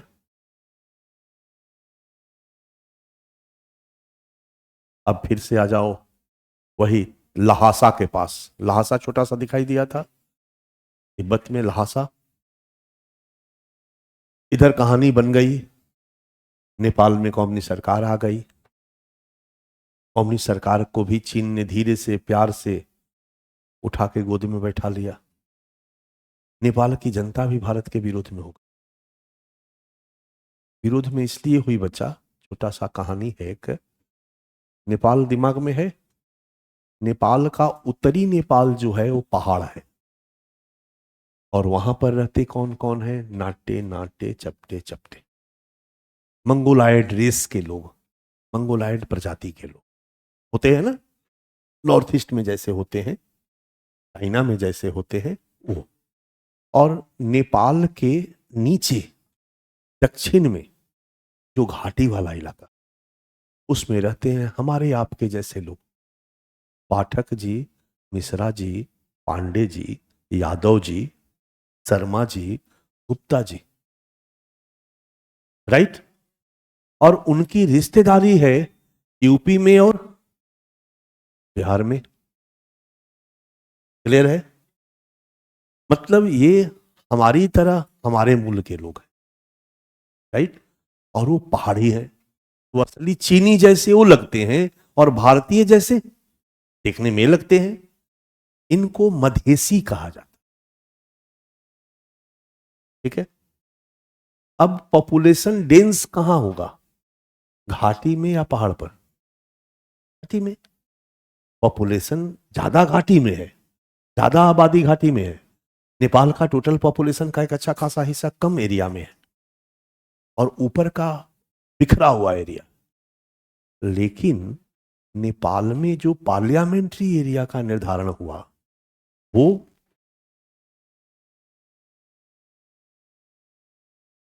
जनसंख्या के आधार पर नहीं हुआ। भारत में कैसे है, वहां क्षेत्र के आधार पर। तो मान लो कि अगर टारगेट किया गया कि 20 किलोमीटर लंबा और 20 किलोमीटर चौड़ा, यानी 400 स्क्वायर किलोमीटर को एक पार्लियामेंट्री एरिया माना जाएगा, राइट। तो पहाड़ पर 400 स्क्वायर किलोमीटर का एक पार्लियामेंट्री इलाका, मतलब वहां की आबादी मैक्सिमम 50,000, और घाटी में 400 स्क्वायर किलोमीटर का एक पार्लियामेंट्री इलाका, मतलब यहाँ की आबादी 5 लाख। तो 5 लाख पर एक एमपी और 50,000 पर एक एमपी न्यायोचित है क्या? तो पार्लियामेंट में जो अधिकतम संख्या होगी वो पहाड़ों की होगी, क्योंकि उनका एरिया ज्यादा है तो उनके मेंबर ज्यादा होंगे। समझ में आ रहा जो कंसेप्ट है? और घाटी के इलाके के लोगों का पार्लियामेंट में मेंबर कम होंगे, जबकि पॉपुलेशन ज्यादा है।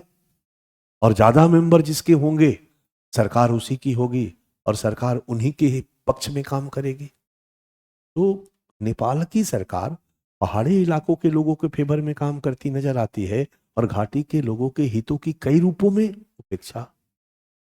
तो घाटी के लोगों ने आंदोलन किया कि यहां पर भी पार्लियामेंट्री इलाका क्षेत्र के आधार पर नहीं बल्कि जनसंख्या के आधार पर किया जाए, और नौकरी वोकरी में कुछ आरक्षण आदि की मांग को लेकर के एक आंदोलन शुरू होता है जिसको मधेसी आंदोलन के नाम से जाना जाता है। अब तुम भारत सरकार में हो, तो भारत सरकार में हो तो तुम मधेसियों के पक्ष में जाओगे या पहाड़ियों के पक्ष में?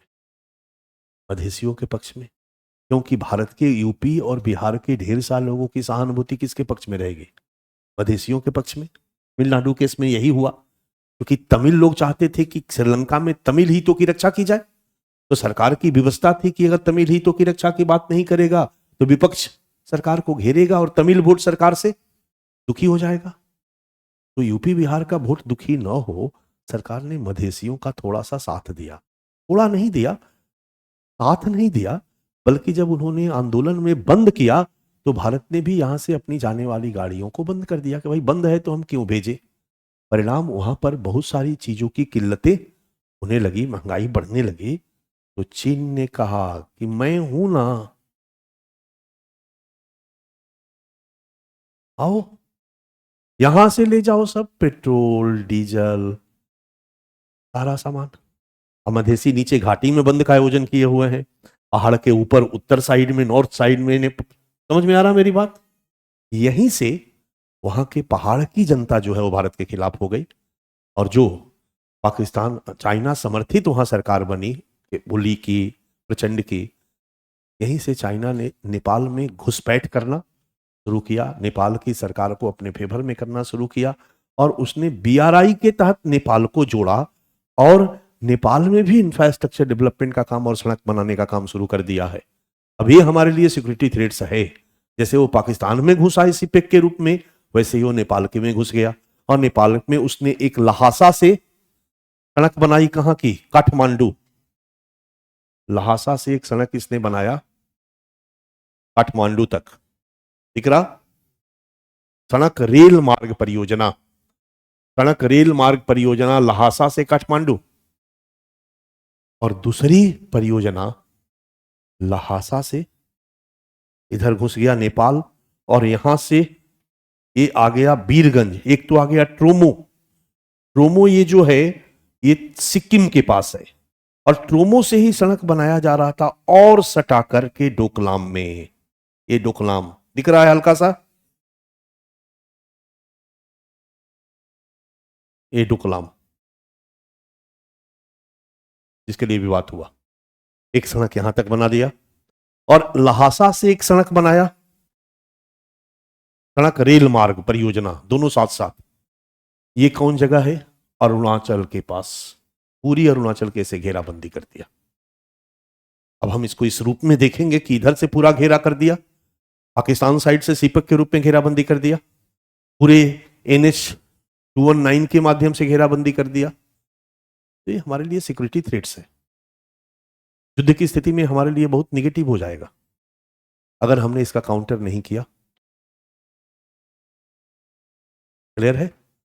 और ऐसा घेराबंदी से हमारे लिए जो जिसको हम बड़ा खुश होके कहते थे कि नेपाल पार करेगा तब ना आएगा हमारे पास, हम नेपाल को बफर जोन मानते थे, बाउंड्री मानते थे। लेकिन जब नेपाल ही चाइना का हो गया तो नेपाल हमारे लिए बफर जोन नहीं रहा। अब बहुत आसानी से भारत नेपाल बॉर्डर पे भी हमें सुरक्षा सैनिक तैनात करने पड़ेंगे, हथियार औजार रखने पड़ेंगे। समझ में आ रहा कहानी? हमारे भारत के राष्ट्रपति महोदय उस समय थे प्रणब मुखर्जी। प्रणवदा नया नया सरकार बना था और प्रणवदा गए थे चाइना घूमने। अचानक अखबार खोले सुबह सुबह का, तो अखबार में एक फोटो छपा हुआ था। फोटो में एक ट्रेन था, ट्रेन में आ रही थी और ट्रेन में ढेर सारे चाइनीज लटके हुए थे और पब्लिक भाग रही थी। कार्टून नहीं होता है, हर अखबार में कार्टून था और कार्टून में लिखा हुआ था कि भागो रे भागो, ड्रैगन आया। ड्रैगन किसको कहा जाता है? चाइना को। ड्रैगन आया। कहानी क्या थी कि उसी दिन नेपाल सरकार और चीन के बीच एक सड़क रेल मार्ग समझौता हुआ था और वो रेल मार्ग समझौता था कहां तक के लिए? यानी चाइना सड़क बनाएगा, वही चाइना से लेकर वो जो आ रहा सड़क ना, इधर आ रहा सड़क यहां से लासा से, ठीक है, और ये सीधे वीरगंज बिहार में एक जगह है, ये भारत नेपाल का बॉर्डर है। समझ में आ रहा? रक्सौल।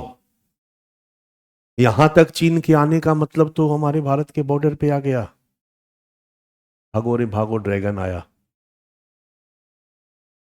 पिक्चर समझ में आ रहा है? ये सब नए सब 3, 4, 5, 6, 7 सालों में सिक्योरिटी थ्रेट्स उभर कर सामने।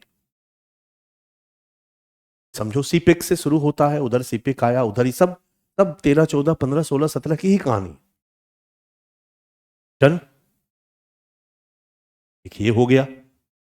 लहासा काठमांडू बीरगंज रेल सड़क मार्ग का निर्माण जुलाई 2016।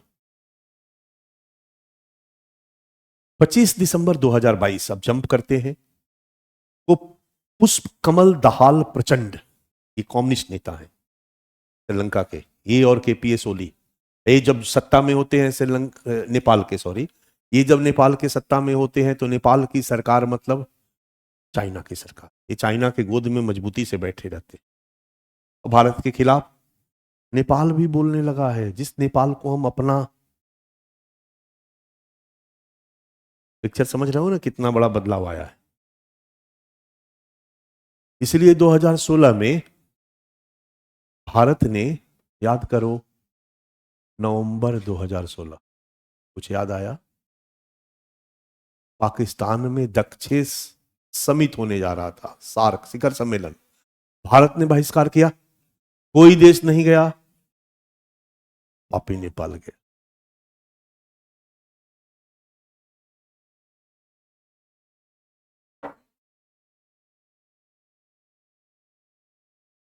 अगर आप लोगों ने अच्छा से पढ़ा तो मैं तो ऐसे बोला ही हूं कि 250 नंबर आपका जीएस में इतना मजबूत होगा कि आपके कंपटीटर का नहीं होगा, पहला चीज। बट सबसे बड़ी चीज है कि अगर इसको आपने ढंग से पढ़ लिया, इंटरनल सिक्योरिटी को ना, तो पड़ोसी देशों के साथ जो संबंध वाला टॉपिक है आपका आईआर का, वो भी मजबूत हो जाएगा, कमजोर नहीं रहेगा, क्योंकि हर पहलू को हम लोग समझ लेंगे।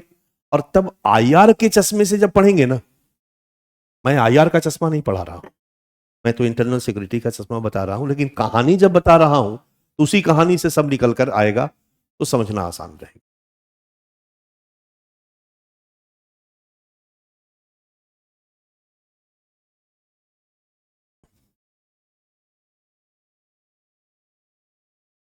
चलेगा?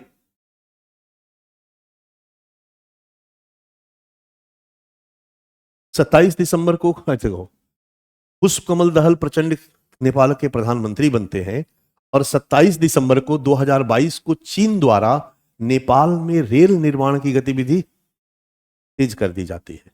अब यहां पर प्रबंधन में हम दिखाएंगे कि कैसे भारत सरकार ने जुगाड़ किया और जुगाड़ करके डराया धमकाया नेपाल को, समझाया बुझाया। और उसी बीच एक और कहानी घट हो गई थी। वो कहानी थी कि श्रीलंका तबाह हो गया था, तो नेपाल को डराया गया कि नेपाल गोद में बैठे हो ना, श्रीलंका भी बैठा था, तेल लेने चला गया, तुम भी जाओगे। राइट? जैसे ही कहा गया, बच्चा ध्यान से सुनना, वैसे ही नेपाल कुदक के गोद से उतर गया। राइट? और नेपाल सरकार ने घोषणा करी कि जो समझौता हुआ है वो बीआरआई का पार्ट नहीं है, और रेल निर्माण का काम रोक दिया गया। फिर ये प्रचंडवा बना, तो फिर से रेल निर्माण का काम इसने, ठीक है, तो ये चल रहा है। हम भी अपना जुगाड़ लगाए हुए हैं, और अभी फिर से हमने प्रबंधन में नेपाल प्रबंधन का काम काफी तेजी से शुरू किया है। नेपाल को अपने पक्ष में करने का काम हमने काफी तेजी से शुरू किया है। क्लियर?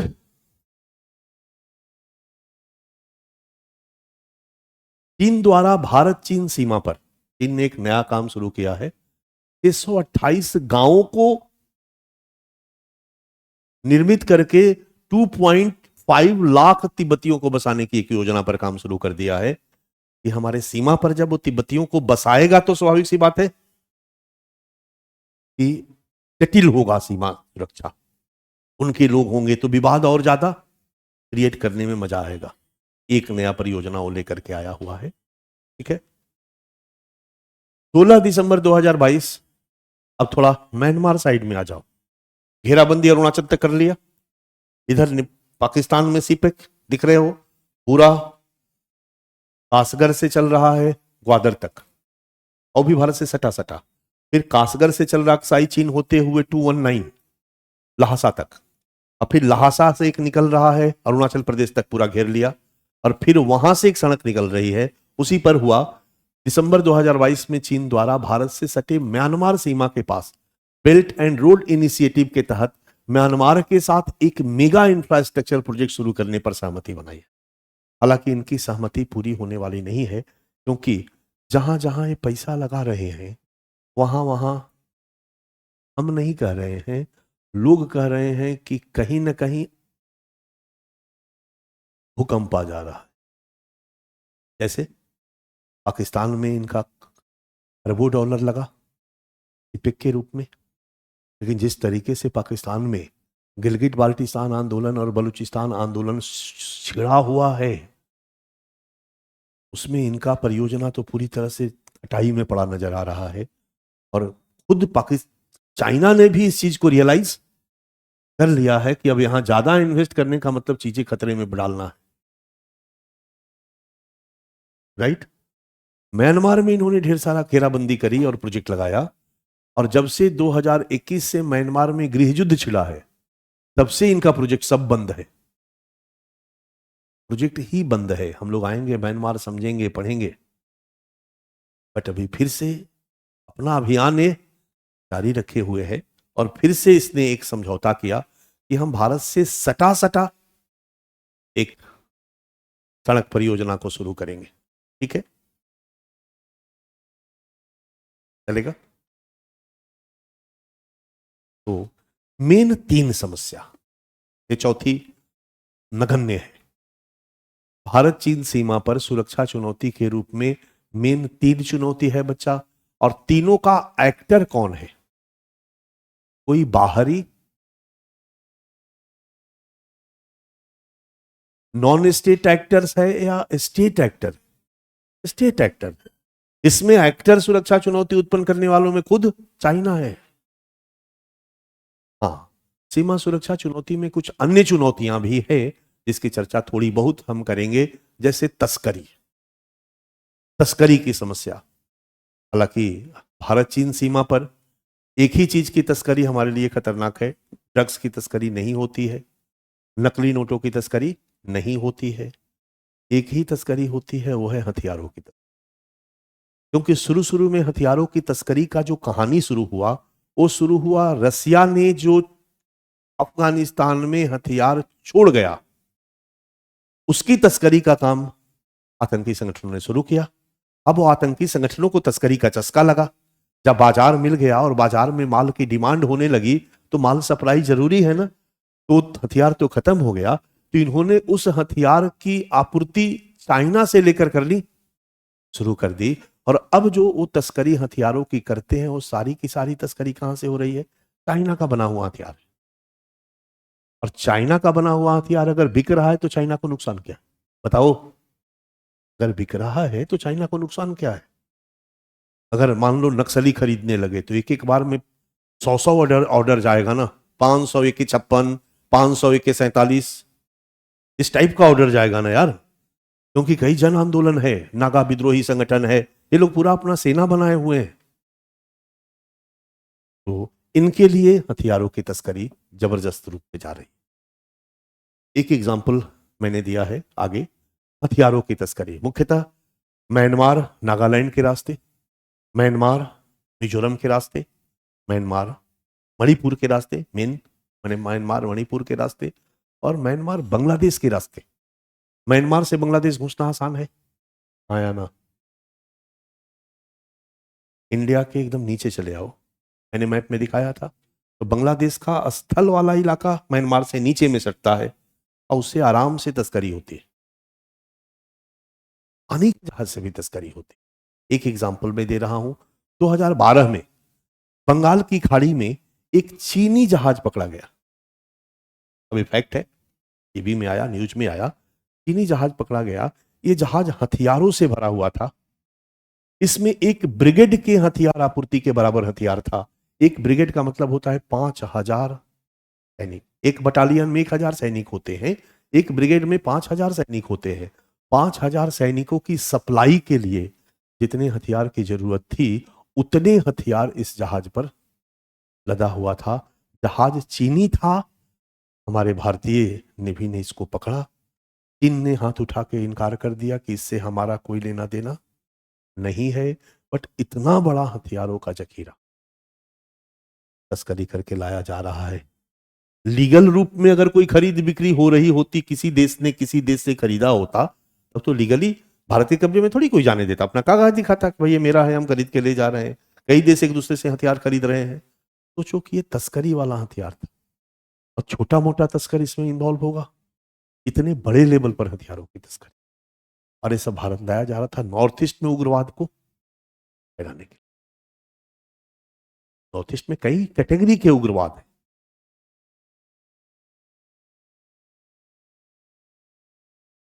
क्लियर है?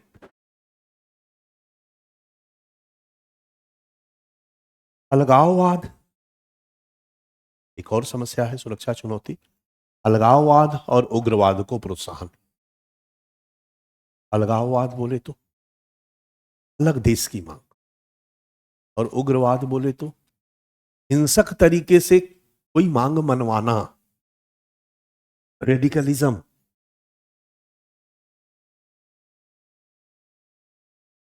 नॉर्थ ईस्ट में जो समस्या है वो उग्रवाद की है, जहां लोगों ने अपना सेना बना रखा है, और सेना बना करके हिंसक तरीके से अपनी मांग मनवाने में लगे हुए हैं।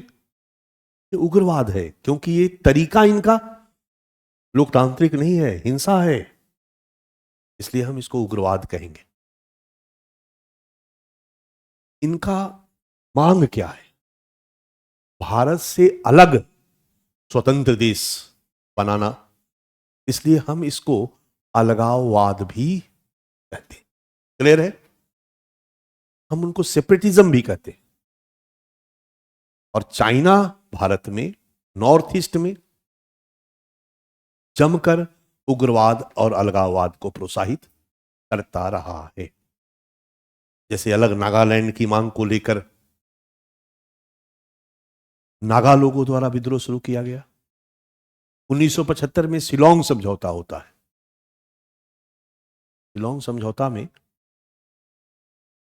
नागा समूह जो है, अंगमी जापू फिजो के नेतृत्व में नागा समूह तैयार हो जाता है सरेंडर करने के लिए और भारत के अधीन रहने के लिए कि अब हम अलग देश की मांग नहीं करते, सरेंडर।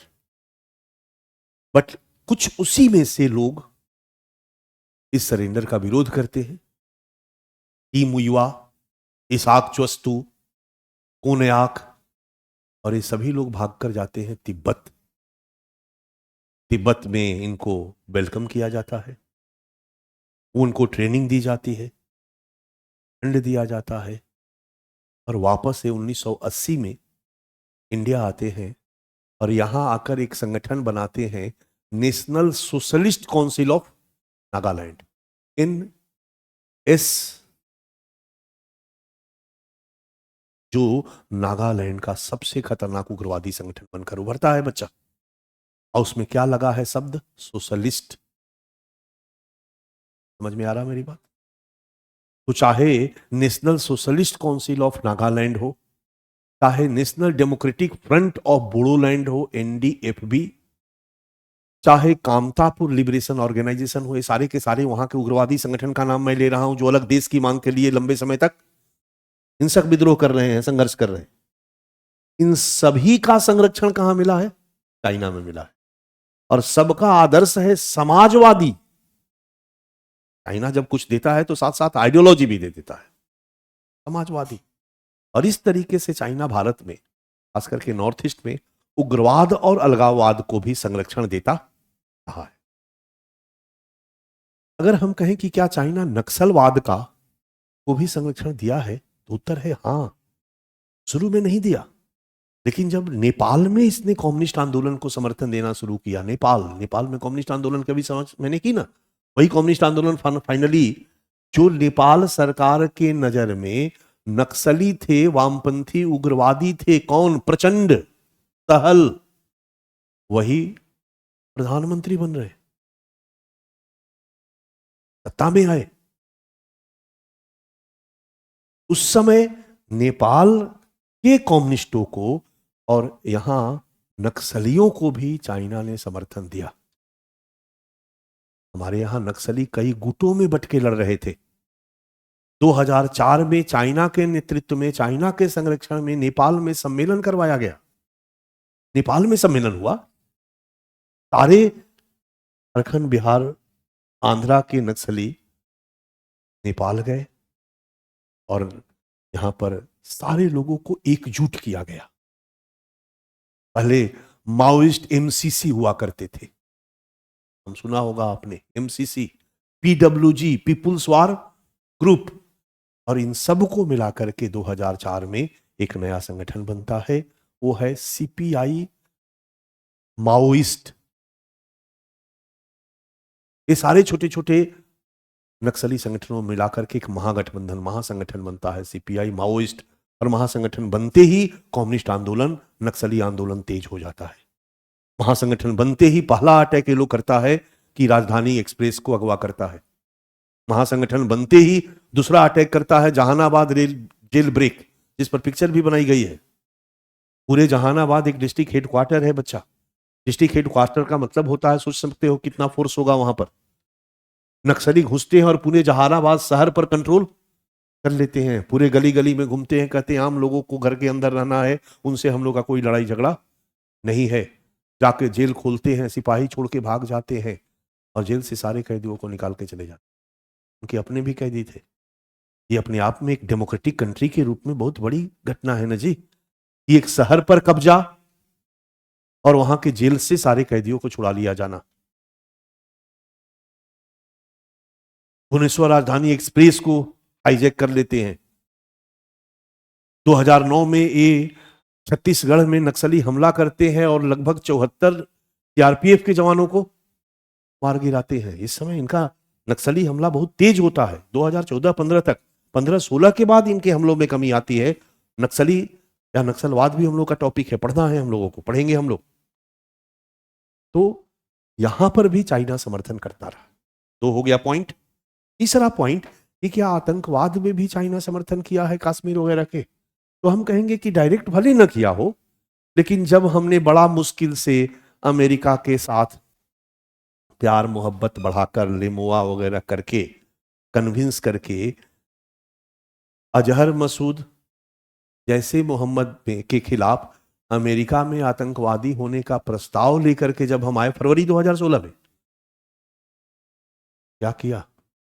चाइना ने वीटो लगा करके उसको रोक दिया। तो समर्थन नहीं हुआ, इनडायरेक्टली आतंकवाद में भी समर्थन। तो ये भी हम दिखा सकते हैं कि क्या क्या चाइना कर रहा है। पहला, नॉर्थ ईस्ट में वामपंथी उग्रवादियों को प्रशिक्षण और वैचारिक समर्थन। National Socialist Council of Nagaland, United Liberation Front of Assam, National Democratic Front of Bodoland, आमता for Liberation Organisation Front, Gorkhaland Liberation Front आदि, इन सब का समर्थन सबको चाइना कर रहा है।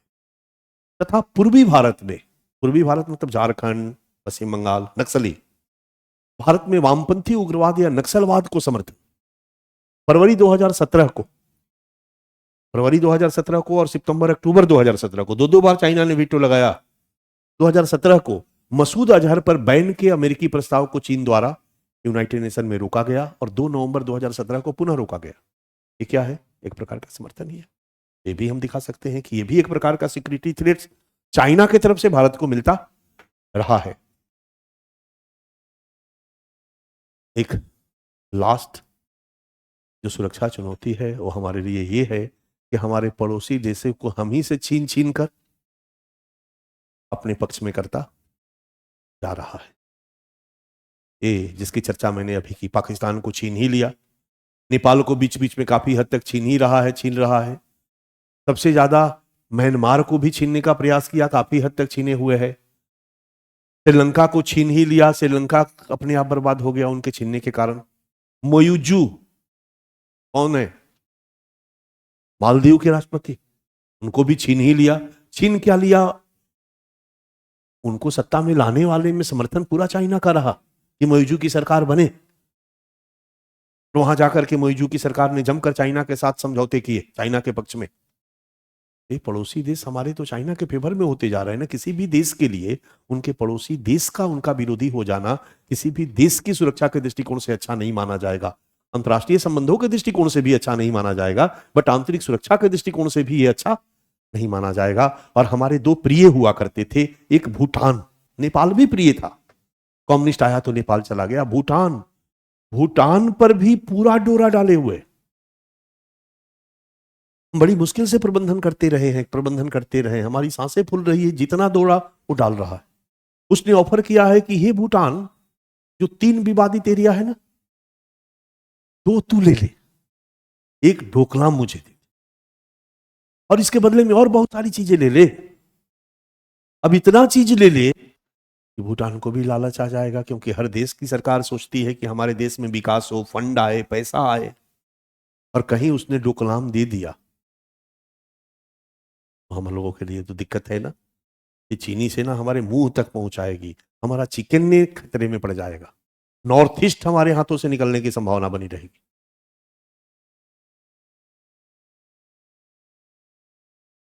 क्लियर है? चीन का भारत के पड़ोसी देशों पर प्रभाव में वृद्धि, तो भूटान हमारे हाथों से छीना जा रहा। और जो हम गर्व करते थे, शेख हसीना बांग्लादेश में रहेंगी तो बांग्लादेश और भारत एक रहेगा। हम आएंगे, शेख हसीना के काल में भी चीन ने इतना ज्यादा BRI आदि का लालच देकर बांग्लादेश में भी अपना प्रवेश बनाने का प्रयास कर लिया। और इधर जब शेख हसीना ही नहीं रही तो ये चीन की जीत ही तो मानी जाएगी। समझ में आ रहा मेरी बात? ये सब पॉइंट्स हैं जो हमारे लिए सिक्योरिटी थ्रेट्स है। चीन का भारत के पड़ोसी देशों पाकिस्तान, नेपाल, भूटान, म्यांमार, बांग्लादेश, श्रीलंका और मालदीव पर प्रभाव में निरंतर वृद्धि और इन देशों को BRI में शामिल करने का प्रयास। ये तो थैंक्स कहो कि श्रीलंका में एकदम आफत आ गया। श्रीलंका में जो भूचाल आया उसके कारण बाकी हमारे पड़ोसी से डर गए, चीन से भी डर गए कि कहीं गोद में बैठा दिया और ज्यादा गोद में बैठ गए और श्रीलंका वाली हमारी हालत हो जाएगी तो बड़ा मुश्किल होगा। तो वो संभले, हमारे लिए ऑटोमेटिक हमारे पॉजिटिव में ही चला गया। नहीं तो चीन ने जो एका था जाल, तो सबको फंसा लिया। क्लियर है बच्चा? यही है भारत चीन सीमा सुरक्षा चुनौतियां या सीमावर्ती क्षेत्र में सुरक्षा चुनौतियां। दो तीन चुनौती ऐसे ही है। एक चुनौती है कि चीन सीमा पर निगरानी बड़ा कठिन है। प्रतिकूल प्राकृतिक स्थिति से सीमा निगरानी कठिन। गर्मी में हमारे सैनिक निगरानी करने जाते हैं, फिर वापस आ जाते हैं, क्योंकि ठंड में कौन वहां रहेगा। फिर वापस गर्मी में जाते हैं, देखते हैं चाइनीज बैठे हुए हैं वहां पर, फिर हल्ला गल्ला करके उनको भगाते हैं। सीमा निगरानी दुष्कर। ये सब परिस्थितियां हैं प्राकृतिक। आधारभूत और संरचना की कमी, यह भी सुरक्षा चुनौती है। उनके तरफ इंफ्रास्ट्रक्चर तेजी से डेवलप हो रहा है और हमारी तरफ इंफ्रास्ट्रक्चर की बिल्कुल अकाल पड़ा हुआ है। हमारे यहां सड़क भी नहीं है। 1962 में भारत की हार का एक बहुत बड़ा कारण माना जाता है बच्चा, हमारे पास सेना था लेकिन सेना हमारा पहुंच नहीं पाया, हम बैकअप नहीं दे पाए। इस पर कई फिल्में बनाई गई है, अगर पिक्चर देखते हो तो। हम बैकअप नहीं दे पाए क्योंकि हमारे पास इंफ्रास्ट्रक्चर नहीं था, सड़क नहीं था कि हम पहुंच पाए, हवाई मार्ग नहीं था कि हम वहां जा पाए। युद्ध की स्थिति में फिर वही स्थिति होगी। जरूरी है कि हम भी इस तरह का इंफ्रास्ट्रक्चर डेवलपमेंट करें। तो ये भी हमारे लिए एक सुरक्षा चुनौती है कि हमारे तरफ इंफ्रास्ट्रक्चर नहीं है। सड़क की कमी, एयरबेस की कमी। केवल दौलत बेग ओल्डी में एक एयरबेस 1963 में शुरू, 1966 में भूकंप से बंद, 2008 में पुनः शुरू। हाल में नेवमा और थोइज में 2 एयरबेस का निर्माण प्रारंभ। कुल मिला कितना होगा? 3। उनका कितना है? 31। बहुत कम है। मैंने अलग से दे दिया है बच्चा, एक नजर डाल देते हैं। गलवान घाटी विवाद एक इंपॉर्टेंट डिस्प्यूट्स है। नाम सुना होगा आप लोगों ने। पीछे हम लोगों ने चर्चा भी किया था। गलवान घाटी विवाद 2020 में आया था, हुआ था। अलग से थोड़ा सा देख लेंगे, फिर हम लोग आगे चलेंगे।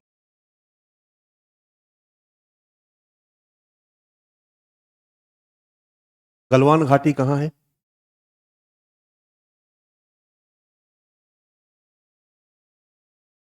अच्छा, ये दोनों बुझाओ ना। क्या तुम्हारे कंट्रोल में है कि उसको जला दो और इस दोनों को बुझा दो? वो वाला जला दो, इसीलिए तो कह रहे हैं।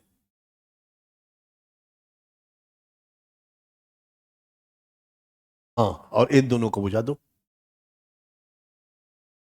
और वाला, बस अब मैनेज हो जाएगा। ऑनलाइन को स्क्रीन दिखना चाहिए।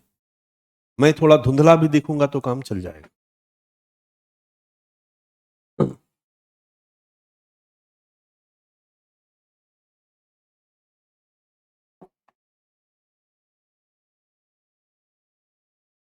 अक्साई चीन दिमाग में है।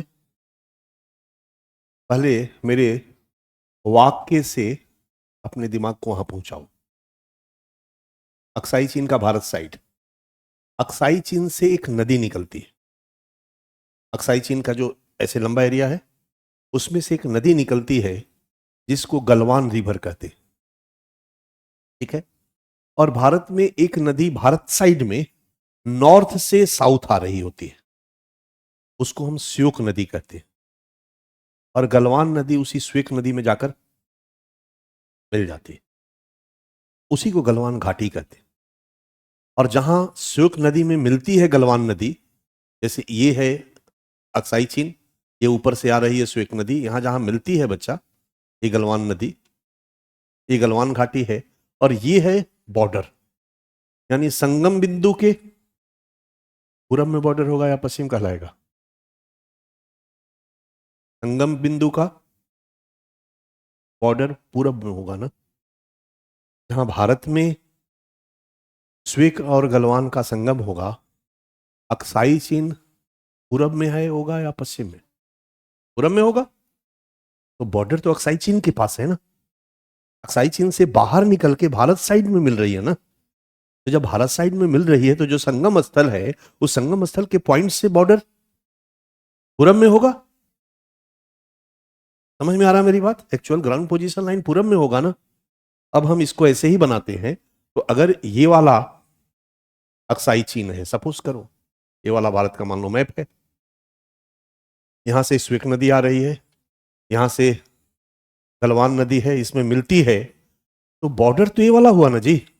तो संगम स्थल से बॉर्डर किधर पड़ा, पूरब या पश्चिम? पूरब।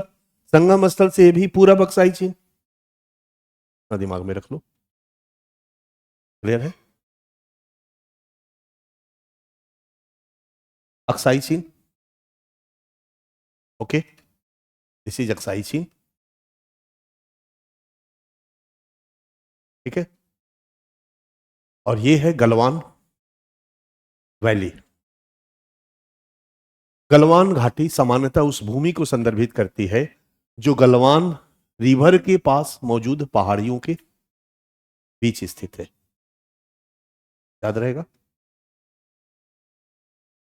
गलवान वैली। गलवान घाटी का स्रोत अक्साई चीन में है।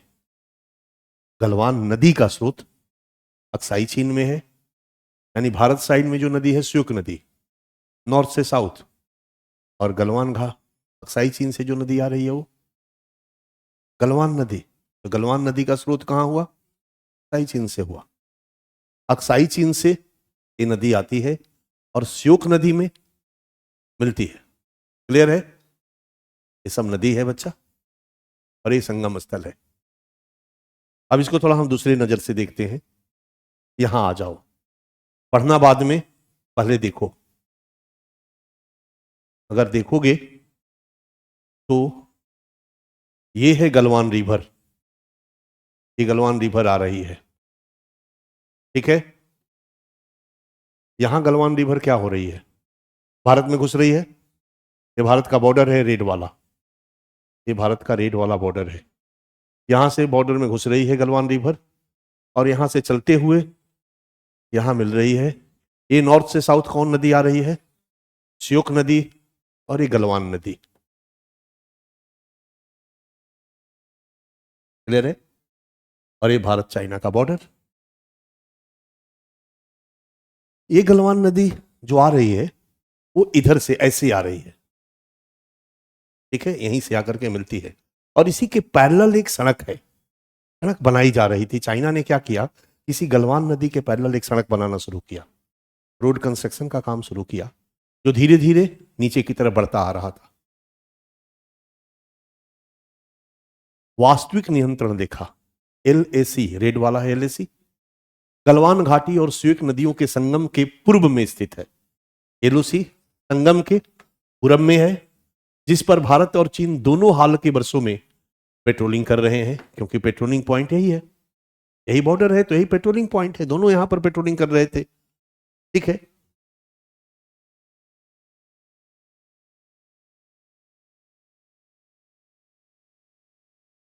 अब इस फोटो को देखो, गलवान नदी दिख रही है, यहीं से सड़क बनना शुरू किया गलवान नदी के किनारे किनारे। चूंकि चाइना का साइड था, इसलिए चाइना अपना सड़क बना रहा था, कोई दिक्कत नहीं है, बनाया, और यहां से सड़क लेके आना था। और ये है रेड वाला बॉर्डर। रेड वाला क्या है? Actual, right. और ये नदी यहां से घुसती है, और यहां ये नदी कौन है? श्योक नदी है, इसमें जाकर के मिल जाती है। यहीं पर मामला फंसा, क्योंकि भारत के सेना अपने बॉर्डर पे थे, और यहीं पर उनके बीच और भारतीय सैनिकों के बीच एक हिंसक झड़प हो गया। क्योंकि वो इधर आ रहे थे, भारत के लोग कह रहे थे कि ये हमारा बॉर्डर है, तो हम तो यहां रहेंगे ही रहेंगे, पहरेदारी करेंगे, और आप जो भी सड़क बनाइएगा इससे नीचे आप नहीं आ सकते हैं, आप अपने एरिया में ही सड़क बनाइएगा ना, नदी के किनारे। झड़प हुआ, और झड़प में चीन की तरफ से 45 लोग मारे गए। 45 चीनी सैनिक मारे। झड़प में गोलियां नहीं चली, लेकिन पहले से ही कुछ प्लान करके लोग आए हुए थे। और उन लोगों ने क्या किया था कि लकड़ी के ये में कटीला तार लपेट के गदा बना दिया था। और गदा किसका अस्त्र है? नाटे नाटे छोटे छोटे, तो भारतीय सैनिकों ने उन्हीं को पटक के उनका गदा छीना और उन्हीं के गदा से उनको मारा।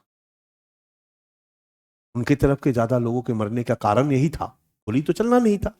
तो जो शारीरिक रूप से बलशाली है वो जीतेगा इस तरह का झड़प। यही हुआ और अच्छे खासे लोग इसमें मारे गए। पहली बार इस तरह का झड़प हुआ जिसमें लोग मारे गए वाली कहानी नहीं होती थी। गाली गलौज होता था, पत्थरबाजी हो जाता था, धक्का मुक्की होता था, लेकिन इस लेवल का हिंसक झड़प नहीं हुआ था। और इधर चाइना अपना पोस्ट लगातार उधर बढ़ाता जा रहा है। यहां पर कुछ लिखा हुआ है, स्वेक रिवर, इंडियन आर्मी पोस्ट और आईटीबीपी पोस्ट यहां है मतलब स्वेक नदी के पास है। क्लियर है? पेट्रोलिंग यहां से लोग निकलते हैं और अपने बॉर्डर पे जाकर पेट्रोलिंग करते हैं। बॉर्डर है तो यहां से निकलेंगे, यहां पेट्रोलिंग करेंगे, यहां करेंगे। समझ में आ रहा ना मेरी बात? जो रेड है जहां तक है वहां पेट्रोलिंग करेंगे। पेट्रोलिंग करते थे और छोटे छोटे पेट्रोलिंग पॉइंट इन्होंने बना रखा था। चाइना इधर से पेट्रोलिंग करता था। चाइनीज पोस्ट 1, चाइनीज पोस्ट 2, इधर चाइनीज का अपना पोस्ट था। गलवान रिवर जो जा रही है, Chinese road till this point edge पर सैटेलाइट इमेज, ठीक है। और पीएलए मतलब पीपुल्स लिबरेशन आर्मी, चाइना का सेना, जैसे हमारे यहां है ना आर्मी, चाइना का सेना का नाम है मेन। और पीएलए का जो बड़ा बेस है वो यहां है, ठीक है। ये कहानी है बच्चा, मोटा मोटी दिख गया। 15 जून 2020 को डिस्प्यूट होता है। गलवान घाटी में भारत और चीन के सैनिकों के बीच एक हिंसक झड़प होती है। दोनों पक्षों को भारी जान माल का नुकसान होता है। भारत के 20 सैनिक मारे जाते हैं और चीन के 45 सैनिक मारे जाते हैं। ये टास की रिपोर्ट है, ये एक रशियन न्यूज एजेंसी है, उसकी रिपोर्ट है। क्लियर है?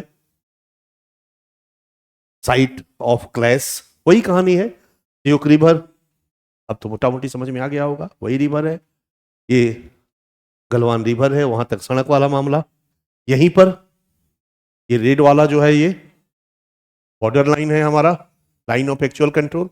यहीं पर झड़प होता है, साइट ऑफ क्लैश, ठीक है। Chinese bulldozer on Galwan river, bulldozer वगैरह यहां पर आ गए थे जिसके द्वारा सड़क बनाने का काम लोग अपना बढ़ा रहे थे, घुमा रहे थे, मिट्टी भर रहे थे, मारे गए। 15 जून 2020 को हुई हिंसक झड़प के बाद चीन द्वारा दावा किया गया कि संपूर्ण गलवान घाटी का मतलब ये पूरा, क्योंकि ये हो गया संगम स्थल, और संगम स्थल के इधर जो है पूरा घाटी है, यानी नदी को इधर जितना भी है, संपूर्ण गलवान घाटी चीन के नियंत्रण क्षेत्र में आती है। विवाद ही बढ़ाना हुआ ना। भारत द्वारा चीन के दावे को सिरे से खारिज कर दिया गया।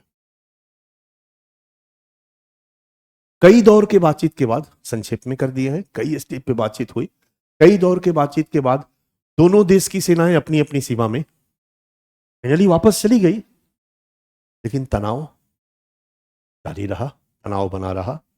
हमारी सरकार ने आकर के कहा कि गलवान घाटी में वो लोग, चीनी सेना वापस चली गई। हमारे विपक्ष ने पार्लियामेंट में कहा कि वापस नहीं गई है, सरकार झूठ मूठ का अपना पीठ छपा रही है। इस तरह के आप लोग सुने होंगे, उस समय काफी चर्चाएं चली थी, लेकिन भारत सरकार ने कहा कि हम लोग सफल रहे और हम लोगों ने उनको वापस भेज दिया, कर दिया। लेकिन विवाद रहा, गंभीर विवाद रहा। 1 जनवरी 2022 को गलवान घाटी में, अब फिर 2 साल बाद गलवान घाटी में फिर से चीन ने झंडा फहरा दिया। सैटेलाइट इमेज आया तो देखा कि गलवान घाटी में चीनी झंडा फहर रहा है। फिर से दोनों देशों के विवाद शुरू हो गया। लेकिन इस विवाद ने एक काम कर दिया कि चीनी सैनिकों का जमावड़ा भी यहां पर बढ़ गया। चीन भी पूरा फुल फ्लेज सेना अपना ला करके बॉर्डर पे खड़ा कर दिया और भारत भी अपना फुल फ्लेज सेना ला करके बॉर्डर पे खड़ा कर दिया। अब ये स्थिति युद्ध की स्थिति होती है, क्योंकि युद्ध शुरू होने में बस थोड़ा सा ही देर होता है। कई बार इज्जत के कारण युद्ध शुरू हो जाता है, समाज के दबाव के कारण युद्ध। सामने वाला गाली देना शुरू कर दे, मार है गोली चला के दिखा, अगर है हिम्मत तो चला, है हिम्मत तो चला। इतना बार बोलेगा कि अब आपके सामने बचने के सिवा कोई उपाय ही नहीं रहेगा, चलाना ही पड़ेगा। जो आज युद्ध की स्थिति है, वो युद्ध की स्थिति इसी इज्जत के चक्कर में है, क्योंकि फिर सरकार को अपनी जनता को जवाब देना पड़ेगा। तो विपक्ष कहेगा देखो डर गया, चूड़ी पहन लिया सरकार। वो विपक्ष अपना जुगाड़ में लगा हुआ है कि इसी बहाने सरकार को घेर करके सत्ता को वापस पाया जाए।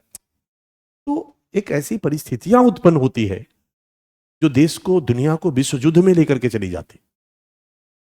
तो कहीं भर किसी भी देश में सीमा पर इस तरह से सेना का जब जमावड़ा हो जाए तो खतरनाक स्थिति है। ठीक है, चंडा पार आने से पुनः तनाव, फिर चीजों को धीरे से सॉर्ट आउट किया गया बातचीत के द्वारा। ओके, 21 अक्टूबर 2024, ये भी एक बड़ा अजीबोगरीब स्थिति रहा, क्योंकि गलवान घाटी पर वापसी तो हो गई, लेकिन गलवान घाटी में दोनों देश की सेनाएं अपना उपस्थिति बनाए रखी, तनाव बना रहा। ऑफिशियली हो गया कि चीन वापस चला गया, मतलब जैसे था वैसे ही है। लेकिन अचानक एक झटका मिलता है दुनिया को। क्या झटका है भाई? चीन और भारत में समझौता। अभी कुछ दिन पहले बच्चा, 21 अक्टूबर 2024 को भारत चीन देपसांग डेमचोक समझौता होता है। देपसांग में और डेमचोक में दो विवादित स्थल था। देपसांग और कहां गया डेमचोक? इधर है, नहीं यार नीचे है डेमचोक। दोनों जगह से चीन ने अपना सेना हटाने का समझौता किया कि अब यहां पर हम नहीं जाएंगे। भारत चीन देपसांग डेमचोक समझौता, देपसांग और डेमचोक से चीनी सैनिकों की वापसी, और दोनों मिलकर इंटीग्रेटेड गश्त करेंगे, यानी दोनों सेना मिलकर प्यार मोहब्बत के साथ गश्त करेंगे। समझ में आ रहा मेरी बात? अचानक ये जो झटका आया तो कहा गया, अब झटका के पीछे देखो कारण क्या है। थोड़ा सा अगर दिमाग को खोलोगे तो कारण है कि बीच में पता चला कि ट्रंप के साथ, अमेरिका के साथ हमारे अच्छे संबंध हैं, और फिर पता चला कि बांग्लादेश में सत्ता बदलने में ट्रंप की, अमेरिका की भूमिका महत्वपूर्ण है। बांग्लादेश में सत्ता बदलने में अमेरिका की भूमिका महत्वपूर्ण है। दिमाग तो झंझना जाना जरूरी है भाई। ये अमेरिका बांग्लादेश में सत्ता बदल रहा है, और हमारी समर्थित सरकार यानी अमेरिका हमारे पक्ष में है कि विरोधी है। तो क्लियर हुआ कि अमेरिका को भी ये चीज नहीं सूट कर रहा है कि भारत दबंगई करे। G20 में जिस तरीके से भारत ने अपना दबंगई दिखाया, अमेरिका ने पूरी ताकत लगाई कि G20 में जो इंडिया में संपन्न हुआ, यूक्रेन युद्ध पर रूस के खिलाफ प्रस्ताव पारित करवा दिया जाए। भारत ने पारित होने नहीं दिया। ये कहीं से भी अमेरिका को अच्छा नहीं लगा। तो अमेरिका पर भी भारत को दिखाना जरूरी था कि हम भी ज्यादा दाएं बाएं होगे तो हम भी पलट सकते। पलट के कहां जाएंगे? एक नया चीज चर्चा में आया था, ब्रिक्स मुद्रा। समझ में आ रहा? आज दुनिया में डॉलर प्रचलन में है। व्यापार के मामले में हम कोई भी विदेशी व्यापार करते हैं तो पेमेंट डॉलर में करते हैं, लेते डॉलर में है। और हर व्यापार में, हर डॉलर के व्यापार में डॉलर का मालिक कौन? अमेरिका को कुछ पैसा जाता है। और सोचो कि इस डॉलर से अमेरिका को अरबों रुपए की कमाई है। माने एक होता है ना मुफ्त में कमाई। तो अगर डॉलर को लोग रिजेक्ट कर दे, सपोज करो आपस में ही हम गठबंधन बना लें और अपने रुपया और रुपया में भारत बांग्लादेश व्यापार करना शुरू कर दे, एक उदाहरण दे रहे, यही हुआ कि अगर ब्रिक्स देश आपस में अपना मुद्रा बना ले तो डॉलर पे डिपेंडेंसी हमारी खत्म हो जाएगी और हम डॉलर को यूज नहीं करेंगे। अमेरिका तड़फड़ा गया। देखते हो तड़फड़ाने के बाद बोला ब्रिक्स पर, अभी ट्रंप वगैरह कई जगह कई बार चिल्लाए कि भाई हम टैरिफ बढ़ा देंगे, टैरिफ लगा देंगे, आदि आदि। तो उस समय ये दिखाना था अमेरिका को कि ये मत समझो कि भारत चीन धरती के सबसे बड़े दुश्मन हैं। स्पेस है दोनों का एक होने का, और कभी भी ये एक भी हो सकते। तो अमेरिका सावधान रहो, अगर हम चाइना और रूस एक हो गए तो फिर बचा कौन? इसलिए कहा जाता है कि रूस ने ये सुझाव दिया, पुतिन ने सुझाव दिया, अब पुतिन के दबाव पर शी जिनपिंग और भारत के बीच एक समझौता होता है। बाकी सारा विवाद बना हुआ है, लेकिन ये समझौता करके दिखाया जाता है दुनिया को कि हम भी समझौता कर सकते हैं और हम भी आपस में मिल सकते। बट ये समझौते पर नजर रखनी जरूरी है, क्योंकि कहीं ना कहीं यह भारत चीन संबंधों को ठीक करने के लिए एक स्पेस देता है, एक स्पेस देता है कि यहां से पॉसिबिलिटी है। ऐसा नहीं है कि हम और चीन बैठकर अपनी समस्याओं को दूर नहीं कर सकते हैं, अपने विवादों को बातचीत से हल नहीं कर सकते, कर सकते हैं। घटित होती है बच्चा, कब तक कैसे जाएगा वो सब चीजें यहां दिया गया है।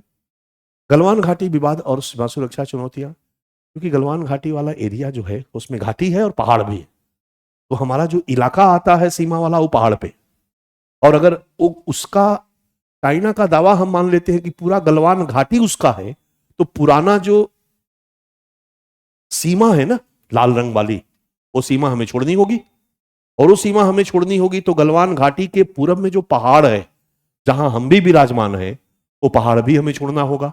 अब पहाड़ छोड़ने का मतलब है पहाड़ पर है तो हम सीधे अक्साई चीन के नॉर्थ में कुनकुन पर्वत पर, तिब्बती पठार, सब जगह पर हम नजर रख सकते हैं।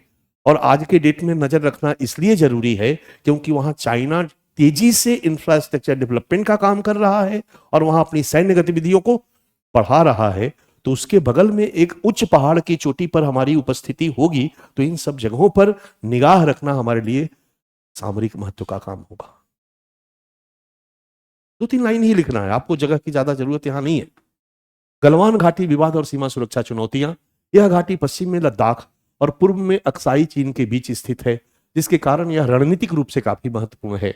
इस क्षेत्र का भारत के नियंत्रण में रहने से पश्चिमी तिब्बत में तथा कुनकुन पहाड़ी और काराकोरम रेंज में चीनी गतिविधियों पर निगरानी रखना होगा, इसलिए इसको छोड़ना हमारे लिए सुरक्षा चुनौती है, इस पर बनाए रखना। तो अगर गलवान घाटी पर फोकस्ड होता है तो भी हम लोग कुछ ना कुछ, और फोकस होने का मतलब है कि आप एग्जाम दे रहे हैं, एग्जाम के 3 महीना पहले अचानक कुछ गलवान में फिर से हो गया, हो जाएगा इंपॉर्टेंट, क्योंकि इंपॉर्टेंट होने में कोई देर नहीं लगता है, कभी भी किसी भी परिस्थिति में कोई टॉपिक आपका इंपॉर्टेंट हो जाता है।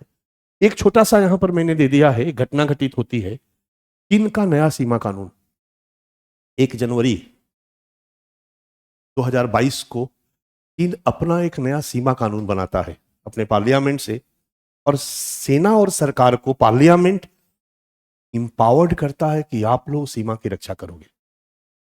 अरे यार, ऐसे भी सीमा की रक्षा की जिम्मेदारी किसकी है? सरकार की और सेना की है, तो इसमें अलग से कानून बनाने की क्या जरूरत है? लेकिन अलग से कानून बनाने का मतलब है कि हम इसके प्रति बड़े गंभीर हैं और कुछ नहीं। और ये हमारे लिए टेंशन है, इस सीमा के मामले में चीन काफी एग्रेसिव रोल अदा कर रहा है।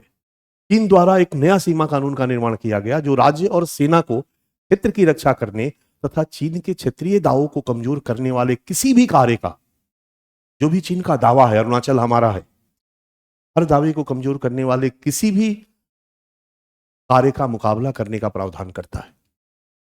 चीन का इस नया सीमा कानून का हमारे लिए क्या कंसर्न है? सिक्योरिटी कंसर्न है। तो चीन का यह कानून भारत चीन सीमा पर चीन की आक्रामक गतिविधियों की पुष्टि करता है। इसका मतलब है कि सीमा के संदर्भ में चीन एग्रेसिव है, और एग्रेसिव है तो कुछ भी करेगा, और कुछ भी करेगा तो हमें भी तैयार रहना। आक्रामक गतिविधियों की पुष्टि करता है, और भविष्य में भारत चीन सीमा विवाद और सीमा सुरक्षा के संदर्भ में खतरा की संभावना को, यह है बच्चा सुरक्षा चुनौतियां। अब होगा हम लोगों का प्रबंधन, कल करते हैं प्रबंधन। तो मोटा मोटी चीन सीमा घूम लिए, एक आइडिया मिल गया कि क्या क्या चैलेंजेस।